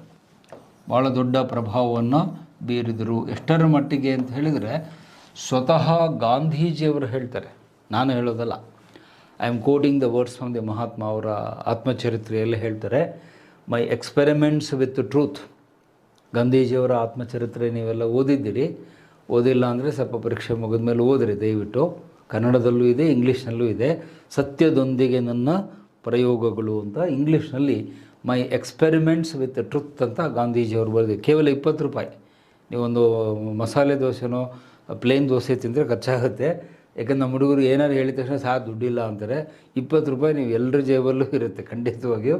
ಕೇವಲ 20 ರೂಪಾಯಿಗೆ ಸಬ್ಸಿಡೈಸ್ ಪ್ರೈಸಲ್ಲಿ ಕೊಡ್ತಾರೆ. ದಯವಿಟ್ಟು ಅವರ ಆತ್ಮಚರಿತ್ರೆಯನ್ನು ಓದ್ರಿ. ನಾನು ಕೂಡ ನಿಮ್ಮ ಹಾಗೆ ಸ್ಟೂಡೆಂಟ್ಸ್ ಇದ್ದಾಗ ಓದಿರಲಿಲ್ಲ. ನಮ್ಮ ಮೇಷ್ಟ್ರು ಹೇಳಿದರು, ನೀವು ಒಂದು ಸಾರಿ ಗಾಂಧೀಜಿಯವರ ಆತ್ಮಚರಿತ್ರೆ ಓದ್ರಿ, ಅವಾಗ ನಿಮಗೆ ಗಾಂಧೀಜಿ ಅಂದರೆ ಯಾರು ಅಂತ ಗೊತ್ತಾಗುತ್ತೆ. ಗಾಂಧೀಜಿ ಒಬ್ಬ ವ್ಯಕ್ತಿಯಲ್ಲ, ಅವರೊಬ್ಬ ಶಕ್ತಿ ಅಂತ ಹೇಳ್ತೀವಿ. Gandhiji was not A person, he was A power. He was not an individual, he was an institution by himself ಅಂತ ಮುಂದಿನ ಚರ್ಚೆಯಲ್ಲಿ ಗೊತ್ತಾಗುತ್ತೆ. ಆ ಆತ್ಮಚರಿತ್ರೆಯಲ್ಲಿ ಗಾಂಧೀಜಿಯವರು ಹೇಳ್ಕೊಳ್ತಾರೆ ಏನಂತ, ಗೋಖಲೆ ಈಸ್ ಮೈ ಪೊಲಿಟಿಕಲ್ ಗುರು. ಇವರು ನನ್ನ ರಾಜಕೀಯದ ಗುರುಗಳು ಅಂತ ಅವರೇ ಹೇಳ್ತಾರೆ. ಅವರೇ ಆ ಮಾತನ್ನು ಒಪ್ಕೊಳ್ತಾರೆ. ಪೊಲಿಟಿಕಲ್ ಗುರು. ನನಗೆ ರಾಜಕೀಯ ಮಾರ್ಗದರ್ಶನ ಮಾಡಿದ್ಯಾರು ಅಂದರೆ ಗೋಪಾಲಕೃಷ್ಣ ಗೋಖಲೆಯವರು. ಮುಂದುವರೆದು ಒಂದು ಮಾತು ಹೇಳ್ತಾರೆ, ನನ್ನ ಅಂತರಂಗದ ಕಣ್ಣುಗಳನ್ನು ತೆರೆಸಿದರು. ನೋಡಿ, ನಾವಿನ್ನೂ ಹೊರಗಿನ ಕಣ್ಣೇ ನೆಟ್ಟಿಗೆ ತೆಗೆದಿಲ್ಲ. ಕೆಲವು ಇನ್ನೂ ನಿದ್ಗಣ್ಣಲ್ಲಿ ಕೂತಿರ್ತೀರಿ ಕ್ಲಾಸಲ್ಲಿ. ಸೊ ಹಾಗಾಗಿ ನಾವಿನ್ನೂ ಹೊರಗಿನ ಕಣ್ಣೇ ಸರಿಯಾಗಿ ಓಪನ್ ಮಾಡಿಲ್ಲ. ನನ್ನ ಅಂತರಂಗದ ಕಣ್ಣುಗಳನ್ನು ತೆರೆದವರು ಯಾರು ಅಂದರೆ ಗೋಪಾಲಕೃಷ್ಣ ಗೋಖಲೆ ಅಂತ ಹೇಳ್ತಾರೆ. ಅಂತರಂಗದ ಕಣ್ಣು ತೆರೆಸಿದರು ಅಂತ ಹೇಳಬೇಕಂದ್ರೆ ಎಷ್ಟು ಪ್ರಭಾವವನ್ನು ಅವರು ಬೀರಿದ್ರು ಅಂತ ನೀವೆಲ್ಲ ಅರ್ಥ ಮಾಡ್ಕೊಳ್ಳಿ. ಗಾಂಧೀಜಿಯವರು ಈ ಮಾತು ಹೇಳ್ತಾರೆ, ಹಿ ಓಪನ್ಡ್ ಮೈ ಇನ್ನರ್ ಐಸ್. ಅಂದರೆ ಗಾಂಧೀಜಿಯವರನ್ನು ಒಬ್ಬ ಆಧ್ಯಾತ್ಮಿಕ ವ್ಯಕ್ತಿಯನ್ನಾಗಿ ಚೇಂಜ್ ಮಾಡಿದವರು ಯಾರು ಅಂದರೆ ಗೋಪಾಲಕೃಷ್ಣ ಗೋಖಲೆ. ನಾನು ಹಿಂದೆನೇ ಯಾವುದೋ ಒಂದು ಚರ್ಚೆಯಲ್ಲಿ ಕೊಟೇಶನ್ ಕೊಟ್ಟಿದ್ದೆ. ಏನಂತ, R.C. ಮಜುಮ್ದಾರ್ ಅವರು ಹೇಳ್ತಾರೆ, had there been no Gokhale there would have been no Gandhi. ಇದು ಭಾಳ ಫೇಮಸ್ ಕೊಟೇಶನ್, ನೆನ್ಪಿಟ್ಕೊಳ್ಳಿ ಎಕ್ಸಾಮ್ಗೆ. ಗೋಖಲೆಯವರು ಇರದೇ ಹೋಗಿದ್ದರೆ ಗಾಂಧೀಜಿಯವರು ನಮಗೆ ಸಿಗುತ್ತಲೇ ಇರಲಿಲ್ಲ ಅಂತ R.C. ಮಜುಮ್ದಾರ್ ಹೇಳ್ತಾರೆ. ಅಂದರೆ ಗಾಂಧೀಜಿಯವರಿಗಿಂತ ದೊಡ್ಡ ವ್ಯಕ್ತಿತ್ವ ಯಾರು ಅಂದರೆ ಗೋಪಾಲಕೃಷ್ಣ ಗೋಖಲೆ, ಪೂನಾದವರು. ಅವರು ಗಾಂಧೀಜಿಯವರ ವ್ಯಕ್ತಿತ್ವವನ್ನು ಪೂರ್ತಿಯಾಗಿ ಶೇಪ್ ಮಾಡ್ತಾರೆ, ಮೌಲ್ಡ್ ಮಾಡ್ತಾರೆ. ಹಾಗೆ ಗಾಂಧೀಜಿಯವರ ಮೇಲೆ ಪ್ರಭಾವ ಬೀರಿದ ಇನ್ನೊಬ್ಬ ಆಂಗ್ಲ ವ್ಯಕ್ತಿ ಇದ್ದಾರೆ, ಅವ್ರ ಹೆಸರನ್ನು ಇಲ್ಲಿ ಬೋರ್ಡ್ ಮೇಲೆ ಬರಿತೀನಿ. ಗಾಂಧೀಜಿಯವರ ಅಚ್ಚುಮೆಚ್ಚಿನ ಗೆಳೆಯರವರು CF ಆ್ಯಂಡ್ರ್ಯೂಸ್ ಅಂತ ಅವ್ರ ಹೆಸರು. ಇವ್ರ ಬಗ್ಗೆ ನೀವೆಲ್ಲ ಓದಿರ್ತೀರಿ. CF ಆ್ಯಂಡ್ರ್ಯೂಸ್ ಬಗ್ಗೆ. He was a principal of a college in Delhi. ಡೆಲ್ಲಿಯಲ್ಲಿ ಒಂದು ಇಂಗ್ಲೀಷ್ ಬ್ರಿಟಿಷರ ಕಾಲೇಜ್ ಇತ್ತು. ಆ ಕಾಲೇಜಿನ ಒಂದು ಡೆಲ್ಲಿ ಕಾಲೇಜಿನ ಪ್ರಾಂಶುಪಾಲರಾಗಿ ಅವರು ಕೆಲಸ ಮಾಡ್ತಾಯಿದ್ರು. ಯಾರು? CF ಆ್ಯಂಡ್ರ್ಯೂಸ್ ಅಂತ. ಇವ್ರಿಗೆ ಗಾಂಧೀಜಿಯವರ ಒಂದು ನಂಟಸ್ತಿಕೆ, ಗೆಳೆತನ ಬರುತ್ತೆ.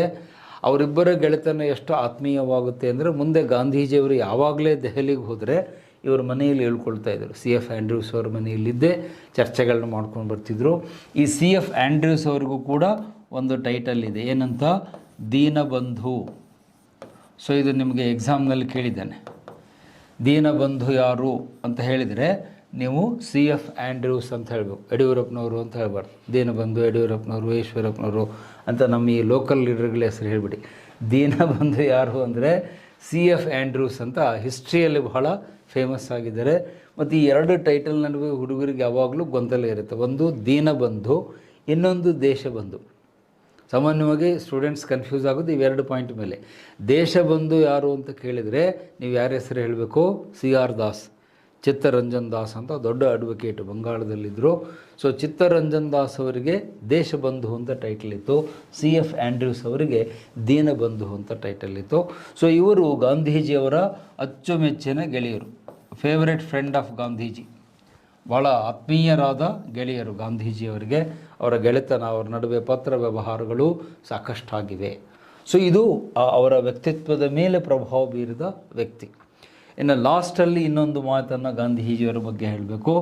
ಗಾಂಧೀಜಿಯವರಿಗೆ ಅತ್ಯಂತ ಪ್ರೀತಿಪಾತವಾದಂತಹ 3 ಅಂಶಗಳು. ಅವರು ಎಲ್ಲೇ ಗಾಂಧೀಜಿಯವರು ಹೊರಟರು ತಮ್ಮ ಜೊತೆಗೆ ಇವು 3 ಇಲ್ಲದೆ ಅವರು ಹೋಗ್ತಿರಲಿಲ್ಲ.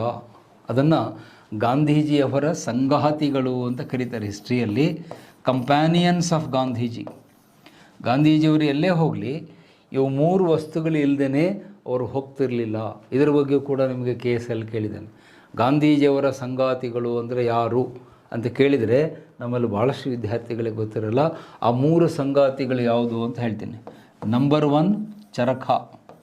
ಸೊ ಗಾಂಧೀಜಿಯವರು ಎಲ್ಲೇ ಹೋದರೂ ತಮ್ಮ ಜೊತೆಯಲ್ಲಿ ಆ ಸ್ಪಿನ್ನಿಂಗ್ ವೀಲ್, ಚರಕವನ್ನು, ರಾಠಿಯನ್ನು ಇಟ್ಟುಕೊಂಡೇ ಹೋಗ್ತಿದ್ರು. ಅದು ಇಲ್ಲದೆ ಎಲ್ಲೂ ಹೋಗ್ತಿರಲಿಲ್ಲ ಗಾಂಧೀಜಿಯವರು. ಅದು ಇಂಗ್ಲೀಷಲ್ಲಿ ಸ್ಪಿನ್ನಿಂಗ್ ವೀಲ್ ಅಂತಾರೆ, ಕನ್ನಡದಲ್ಲಿ ಚರಕ ಅಂತಾರೆ. ಯಾಕೆ ನಮ್ಮ ಉತ್ತರ ಕರ್ನಾಟಕದ ಹುಡುಗರಾದರೆ ರಾಟಿ ಅಂತ ಕರೀತಾರೆ, ರಾಟಿ ತಿರ್ಬೋದು ಅಂತಾರೆ. ಸೊ ರಾಟಿ ಅಂದರೂ ಒಂದೇ, ಚರಕ ಅಂದರೂ ಒಂದೇ. ಆ ಚರಕ ಇಲ್ಲದೆ ಅವರೆಲ್ಲೂ ಹೋಗ್ತಿರಲಿಲ್ಲ. ಯಾಕೆ? ಅವರಿಗೆ ಅದು ಬರೀ ಅದು ಒಂದು ವಸ್ತುವಾಗಿರಲಿಲ್ಲ, ನಮ್ಮ ಆರ್ಥಿಕ ಸ್ವಾವಲಂಬನೆಯ ಸಂಕೇತ, symbol of economic self Reliance ಅಂತ ಕರಿತೀವಿ. ಚರಕ ಗಾಂಧೀಜಿಯವರಿಗೆ ಅತ್ಯಂತ ಪ್ರಿಯವಾದ ವಸ್ತು. ಇನ್ನು ಎರಡನೇದು ಅವ್ರ ಜೊತೆಯಲ್ಲಿ ಇರ್ತಿದ್ದು ಅಂದರೆ ಭಗವದ್ಗೀತೆ. ಅವರು ಎಲ್ಲೇ ಹೋದರೂ ಕೂಡ ಆ ಭಗವದ್ಗೀತೆಯ ಒಂದು ಪುಸ್ತಕದ ಒಂದು ಪ್ರತಿ ಇಲ್ಲದೇ ಅವರೆಲ್ಲೂ ಗಾಂಧೀಜಿಯವರು ಹೋಗ್ತಿರ್ಲಿಲ್ಲ. ಆ ಭಗವದ್ಗೀತೆಯ ಪುಸ್ತಕ ಇಟ್ಟುಕೊಂಡೇ ಹೋಗ್ತಿದ್ರು. ಒಂದು ಸಣ್ಣ ಪುಸ್ತಕ ಇತ್ತು ಅವ್ರ ಹತ್ರ, ಗಾಂಧೀಜಿಯವ್ರ ಹತ್ರ. ಆ ಗೀತೆಯ ಪುಸ್ತಕ ಇಲ್ಲದೇ ಅವರೆಲ್ಲೂ ಹೋಗ್ತಿರ್ಲಿಲ್ಲ. ಮತ್ತು ಆ ಪುಸ್ತಕವನ್ನು ಗಾಂಧೀಜಿಯವರು ಏನಂತ ಕರಿತಿದ್ರು ಅಂದರೆ ನನ್ನ ತಾಯಿ, ಮೈ ಮದರ್. ಗಾಂಧೀಜಿಯವರು ಯಾವ ಪುಸ್ತಕವನ್ನು ನನ್ನ ತಾಯಿ ಅಂತ ಕರೆದಿದ್ದಾರೆ ಅಂದರೆ ನೀವು ಅದನ್ನು ಆನ್ಸರ್ ಟಿಕ್ ಮಾಡಬೇಕು. ಭಗವದ್ಗೀತೆಯ ಪುಸ್ತಕ. ಯಾಕೆ? ತಾಯಿ ಹೇಗೆ ನಮಗೆ ಮಾರ್ಗದರ್ಶನ ಮಾಡ್ತಾಳೋ ಹಾಗೆ ಭಗವದ್ಗೀತೆ ನಮ್ಮ ಎಲ್ಲ ಸಮಸ್ಯೆಗಳಿಗೆ ಪರಿಹಾರ ಕೊಡುತ್ತೆ. ಗಾಂಧೀಜಿಯವರು ಹೇಳ್ತಾರೆ, ನನ್ನ ಜೀವನದ ಎಲ್ಲ ಸಮಸ್ಯೆಗಳಿಗೆ ಉತ್ತರ ನನಗೆ ಭಗವದ್ಗೀತೆಯಲ್ಲಿ ಸಿಕ್ಕಿದೆ, ಹಾಗಾಗಿ ನಾನು ಅದನ್ನು ಯಾವತ್ತೂ ನನ್ನ ಜೊತೆಯಲ್ಲಿ ಇಟ್ಕೊಳ್ತೀನಿ ಅಂತ ಹೇಳ್ತಿದ್ರು. ಈವನ್ ಎಷ್ಟರ ಮಟ್ಟಿಗೆ ಅಂದರೆ ಅವರು ಲಂಡನ್ನಿಗೆ ಹೋಗ್ತಾರೆ, ಅದು ಮುಂದಿನ ಚರ್ಚೆಯಲ್ಲಿ ಬರುತ್ತೆ. ದುಂಡು ಮೇಜಿನ ಸಭೆಗೆ ಲಂಡನ್ನಿಗೆ ಹೋದಾಗೂ ಕೂಡ ಭಗವದ್ಗೀತೆ ಪುಸ್ತಕವನ್ನು ಕೈಯಲ್ಲಿ ಹಿಡ್ಕೊಂಡೇ ಇಂಗ್ಲೆಂಡಿನ ರಾಣಿಯನ್ನು ಅವರು ಭೇಟಿಯಾಗ್ತಾರೆ. ಅಷ್ಟರ ಮಟ್ಟಿಗೆ ಅವರಿಗೆ ಅದರ ಮೇಲೆ ಶ್ರದ್ಧೆ ಮತ್ತು ಗೌರವ ಇತ್ತು. ಇನ್ನು ಮೂರನೇದು, ಒಂದು ಚಿಕ್ಕ ಗಡಿಯಾರವನ್ನು ಅವರು ತಮ್ಮ ಜೊತೆಯಲ್ಲಿ ಇಟ್ಕೊಂಡು ಹೋಗ್ತಿದ್ರು. ಎಲ್ಲೇ ಹೋಗಲಿ ನೀವು ಗಾಂಧೀಜಿಯವರ ಫೋಟೋಗಳನ್ನು ನೋಡಿರಿ, ಹಳೆಯ ಪುಸ್ತಕಗಳಲ್ಲಿ ಚಿಕ್ಕ ಗಡಿಯಾರ, ದೊಡ್ಡದಲ್ಲ, ಒಂದು ಸಣ್ಣ ಗಡಿಯಾರ, ಕೈ ಕಟ್ಕೊಳ್ಳೋದಲ್ಲ, ಸೊಂಟಕ್ಕೆ ಕಟ್ಕೊಳ್ಳೋದು, ಅದನ್ನು ವೇಸ್ಟ್ ಕ್ಲಾಕ್ ಅಂತ ಕರೀತಾರೆ. ಸೊಂಟಕ್ಕೆ ಸಿಗಿಸಿಕೊಳ್ಳುವ ಗಡಿಯಾರ, ಒಂದು ಸಣ್ಣ ಗಡಿಯಾರವನ್ನು ತಮ್ಮ ಜೊತೆಯಲ್ಲಿ ಇಟ್ಕೊಂಡು ಹೋಗ್ತಾಯಿದ್ರು. ಈ ಥರ ಸೊಂಟಕ್ಕೆ ಸಿಗಿಸ್ಕೊಳ್ತಾಯಿದ್ರು, ಕೈ ಕಟ್ತಿರಲಿಲ್ಲ. ಇದನ್ನು ಯಾಕೆ ನಿಮಗೆ ಒತ್ತಿ ಹೇಳ್ತಿದ್ದೀನಿ ಅಂದರೆ, ಗಾಂಧೀಜಿಯವರಿಂದ ನಾವು ಕಲಿಬೇಕಾದ ಪಾಠ ಅಂದರೆ ಪಂಕ್ಚುವ್ಯಾಲಿಟಿ ಅಂದರೆ ಸಮಯ ಪಾಲನೆಯ ಬಗ್ಗೆ ನೀವು ಯಾರ್ದಾದ್ರೂ ಎಕ್ಸಾಂಪಲ್ ಕೊಡೋದಾದರೆ ಗಾಂಧೀಜಿಯವರ ಉದಾಹರಣೆ ಕೊಡಿ.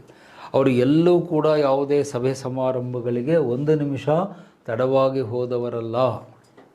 ಸಮಯ ಪಾಲನೆಗೆ ಇನ್ನೊಂದು ಹೆಸರು ಗಾಂಧೀಜಿಯವರು. ಗಾಂಧೀಜಿ ಅಂದರೆ ಟೈಮ್ ಅಂದರೆ ಗಾಂಧೀಜಿ. ಅಷ್ಟು ಕರಾರುವಕ್ಕಾಗಿ ಅವ್ರು ನಡ್ಕೊಳ್ತಾ ಇದ್ದರು. ಅದಕ್ಕೆ ಯಾವತ್ತೂ ತಮ್ಮ ಜೊತೆಯಲ್ಲಿ ಗಡಿಯಾರ ಇಟ್ಕೊಂಡೇ ಹೋಗ್ತಿದ್ರು. ಮತ್ತು ಅವ್ರು ಯಾವಾಗಲೂ ಒಂದು ಮಾತು ಹೇಳ್ತಿದ್ರು, those who respect time will respect them ಅಂತ. ಆ ಕೊಟೇಶನ್ ನೆನ್ಪಿಟ್ಕೊಳ್ಳಿ. ಗಾಂಧೀಜಿಯವರು ಹೇಳ್ತಿದ್ರು, ಯಾರು ಸಮಯಕ್ಕೆ ಗೌರವ ಕೊಡ್ತಾರೆ ಸಮಯ ಮುಂದೆ ಅವರಿಗೆ ಗೌರವ ಕೊಡುತ್ತೆ. ಇಲ್ಲಿ ಟೈಮ್ ಅಂದರೆ ಇತಿಹಾಸ, ಕಾಲ ಅಂತ ಅರ್ಥ. ನಾವು ಕಾಲವನ್ನು ಗೌರವಿಸಿದರೆ ಕಾಲ ನಮ್ಮನ್ನು ಗೌರವಿಸುತ್ತೆ ಅನ್ನೋದು ಗಾಂಧೀಜಿಯವರದು. ಮತ್ತು ಅವರ ಬದುಕಿನ ನಡೆದ ಒಂದೇ ಘಟನೆ ಹೇಳಿ ಚರ್ಚೆಯನ್ನು ಮುಗಿಸ್ತೇನೆ. ಒಂದು ದಿವಸ 1 ನಿಮಿಷ ತಡವಾಗಿ ಹೋಗ್ತಾರೆ. ಸಬರ್ಮತಿ ಆಶ್ರಮದಲ್ಲಿ ಅವ್ರದ್ದೇ ಸ್ಟಾರ್ಟ್ ಮಾಡಿದಂಥ ಆಶ್ರಮ ಇರುತ್ತೆ. ಆ ಸಾಬರ್ಮತಿ ಆಶ್ರಮಕ್ಕೆ ಒಂದು ದಿವಸ ಅಹಮದಾಬಾದಲ್ಲಿ 1 ನಿಮಿಷ ಲೇಟಾಗಿ ಪ್ರೇಯರಿಗೆ ಹೋಗ್ತಾರೆ. 1 ನಿಮಿಷ ತಡ ಆಗುತ್ತೆ. ಗಾಂಧೀಜಿಯವರು ಹೋಗೋದು 1 ನಿಮಿಷ ಲೇಟ್ ಆಗಿದ್ದಕ್ಕೆ ಗಾಂಧೀಜಿಯವರು ಏನು ಮಾಡ್ತಾರೆ ಗೊತ್ತಾ, ಅವತ್ತು ಇಡೀ ದಿವಸ ಉಪವಾಸ ಮಾಡ್ತಾರೆ. 1 ನಿಮಿಷ ಲೇಟಾಗಿ ಹೋಗಿದ್ದಕ್ಕೆ ಎಷ್ಟು ಬೇಜಾರಾಗುತ್ತೆ ಅಂದರೆ, ಅಯ್ಯೋ 1 ನಿಮಿಷ ನಾನು ಲೇಟಾಗಿ ಬಂದೆ ಅಂತ ಇಡೀ ದಿವಸ ಉಪವಾಸ ಇರ್ತಾರೆ. ನೋಡಿ, ಇವತ್ತು ನಮ್ಮಲ್ಲಿ ಎಷ್ಟು ನಾಯಕರಿಗೆ ಈ ಸಮಯ ಪ್ರಜ್ಞೆ ಇದೆ ಅನ್ನೋದನ್ನು ಬಹುಶಃ ಇದು ನನಗೆ ಸ್ವಲ್ಪ ಅಪಾಯಕಾರಿಯಾದ ಪಾಯಿಂಟು. ಯಾಕಂದ್ರೆ ನಾನು ಸಮಯಕ್ಕೆ ಬರೋದು ಬಹಳ ಅಪರೂಪ. ಅದೇನು ಇಲ್ಲಿ ಸಂತೋಷ್ ಲಾಡ್ ಫೌಂಡೇಶನಲ್ಲಿ ಕರೆಕ್ಟಾಗಿ ನಡೀತಾ ಇದೆ. ಸಾಮಾನ್ಯವಾಗಿ ನಂದು 5-10 ನಿಮಿಷ ವೇರಿಯೇಷನ್ ಆಗ್ತಾ ಇರುತ್ತೆ ಕ್ಲಾಸ್ ಟೈಮಿಂಗು. ಆದರೆ ಗಾಂಧೀಜಿಯವರಿಂದ ನಾವೆಲ್ಲರೂ ಕಲಿಬೇಕಾದ ಪಾಠ ಅಂದರೆ ಸಮಯ ಪ್ರಜ್ಞೆ. You must be on time ಅನ್ನೋ ಮೆಸೇಜು ಗಾಂಧೀಜಿಯವರು ನಮಗೆ ಕೊಡ್ತಾರೆ. ಬಹುಶಃ ಅವರ ಲೆವೆಲ್ಲಿಗೆ ಅದೇ ಟೈಮ್ ಪ್ರಕಾರ ಹೋದಂಥ ನಮ್ಮ ರಾಜ್ಯದ ಇನ್ನೊಬ್ಬ ಏಕೈಕ ನಾಯಕ ಅಂದರೆ ಅವರು ಬೇರೆ ಯಾರೂ ಅಲ್ಲ, ಸರ್ ಎಂ ವಿಶ್ವೇಶ್ವರಯ್ಯ. ಗಾಂಧೀಜಿಯವರನ್ನೇ ಭೇಟಿ ಆಗ್ಲಿಕ್ಕೆ ಹೋದಾಗ ಅವ್ರು ಕೊಟ್ಟಿರೋ ಟೈಮಿಗಿಂತ 1 ನಿಮಿಷ ಮುಂಚೆ ಹೋಗಿ ವಿಶ್ವೇಶ್ವರಯ್ಯನವರು ಕೂತಿರ್ತಾರೆ. ಅವ್ರು ನೋಡಿ ಗಾಂಧೀಜಿಯವರು ಹೇಳ್ತಾರೆ, ನಿಮ್ಮ ಸಮಯ ಪ್ರಜ್ಞೆ ನೋಡಿ ನನಗೆ ಭಾಳ ಖುಷಿ ಆಯಿತು ಅಂತ ಹೇಳ್ತಾರೆ. ಅಂದರೆ ನೋಡಿ, ಅವ್ರ ಲೆವೆಲ್ಗೆ ಗಾಂಧೀಜಿಯವರ ಮಟ್ಟಕ್ಕೆ ಸಮಯ ಪಾಲನೆ ಮಾಡಿದ ನಮ್ಮ ರಾಜ್ಯದ ಧೀಮಂತ ವ್ಯಕ್ತಿ ಅಂದರೆ ಮೋಕ್ಷಗುಂಡಂ ವಿಶ್ವೇಶ್ವರಯ್ಯನವರು ಅಂತ. ಸೊ ಹಾಗಾಗಿ ಇವೆಲ್ಲ ಗಾಂಧೀಜಿಯವರ ವ್ಯಕ್ತಿತ್ವದ ಬಗ್ಗೆ ನಿಮಗೆ ಗೊತ್ತಿರಬೇಕಾದ ಸಂಗತಿಗಳು. ಮತ್ತು ಕೊನೆಯದಾಗಿ ಇನ್ನೊಂದು ಪಾಯಿಂಟ್ ಹೇಳಿ ತರಗತಿಯನ್ನು ಮುಗಿಸ್ತೇನೆ. ಅವರಿಗೆ ಅಚ್ಚುಮೆಚ್ಚಿನ ಒಂದು ಹಾಡಿತ್ತು. ಅದನ್ನು ಪ್ರತಿ ಸಾರಿ ನಿಮ್ಮ ಎಕ್ಸಾಮ್ನಲ್ಲಿ ಕೇಳ್ತಾನೆ. ಗಾಂಧೀಜಿಯವರ ಅಚ್ಚುಮೆಚ್ಚಿನ ಪ್ರಾರ್ಥನಾ ಗೀತೆ ಯಾವುದು, ಫೇವ್ರೆಟ್ ಸಾಂಗ್ ಯಾವುದು ಅಂತ ಕೇಳ್ತಾನೆ. ಅಲ್ಲಿ ಸಾಮಾನ್ಯವಾಗಿ ವಿದ್ಯಾರ್ಥಿಗಳು ಏನು ಟಿಕ್ ಮಾಡಿಬಿಡ್ತಾರೆ, ರಘುಪತಿ ರಾಘವ ರಾಜಾರಾಮ್ ಅಂತ. ಬಟ್ ಅದು ಉತ್ತರ ಅಲ್ಲ. ನೀವು ಅದನ್ನ ಹೇಳ್ತೀರಿ ಅಂತ ನನಗೆ ಗೊತ್ತು. ಅದಕ್ಕೆ ಉತ್ತರ ಯಾವುದು ಅಂದರೆ ಗುಜರಾತಿ ಹಾಡು ಬರುತ್ತೆ, ವೈಷ್ಣವ ಜನತೋ ತೇನೇ ಕಹಿಯೇ. ವೈಷ್ಣವ ಜನ ತೋ ತೇನೇ ಕಹಿಯೇ ಎನ್ನುವಂಥ ಹಾಡು. ಅದು ಗುಜರಾತಿ ಭಾಷೆಯಲ್ಲಿದೆ. ಈ ಹಾಡನ್ನು ಬರೆದವರು ಯಾರು ಅಂತ ಹೇಳಿದರೆ ನರಸಿಂಹ ಮೆಹ್ತಾ ಅನ್ನುವ ಒಬ್ಬ ಭಕ್ತ, ಸಂತ. ಅವರೆಲ್ಲ ನಮ್ಮಲ್ಲಿ ಹೇಗೆ ದಾಸರು ಅಂತ ಹೇಳ್ತೀವಿ, ಹಾಗೆ ನರಸಿಂಹ ಮೆಹ್ತಾ ಅನ್ನುವಂತಹ ಗುಜರಾತಿ ಸಂತರು ಈ ಹಾಡನ್ನು ಬರೆದಿದ್ದಾರೆ. He was very famous saint in Gujarat. Narasimha Mehta ಅವರು ಬರೆದಿದ್ದು ವೈಷ್ಣವ ಜನತೋ ತೇನೇ ಕಹಿಯೇ ಪೀಡ ಪರಾಯಿ ಜಾಣೀರಿ ಅಂತ. ಇದು ಗಾಂಧೀಜಿಯವರ ಅತ್ಯಂತ ಅಚ್ಚುಮೆಚ್ಚಿನ ಪ್ರಾರ್ಥನಾ ಗೀತೆ. ಪ್ರತಿ ದಿವಸ ಬೆಳಿಗ್ಗೆ 5 ಗಂಟೆಗೆ ತಮ್ಮ ಆಶ್ರಮದಲ್ಲಿ ಈ ಹಾಡನ್ನು ಹೇಳಿಸ್ತಾ ಇದ್ದರು. ಸೊ ಅದರೊಂದಿಗೆ ಇವತ್ತು ಚರ್ಚೆಯನ್ನು ನಿಲ್ಲಿಸ್ತೇನೆ, ಸಮಯ ಆಗಿದೆ. ಸೊ ಮುಂದಿನ ತರಗತಿಯಲ್ಲಿ ನೇರವಾಗಿ ಗಾಂಧೀಜಿಯವರ ಯುಗ ಆರಂಭ ಆಗುತ್ತೆ. ಚಂಪಾರಣ ಸತ್ಯಾಗ್ರಹದಿಂದ 47ವರೆಗೂ ಏನೇನಾಯಿತು ಅನ್ನೋದನ್ನು ನಾವು ನೋಡ್ತಾ ಹೋಗೋಣ. ಥ್ಯಾಂಕ್ ಯು, ಧನ್ಯವಾದ.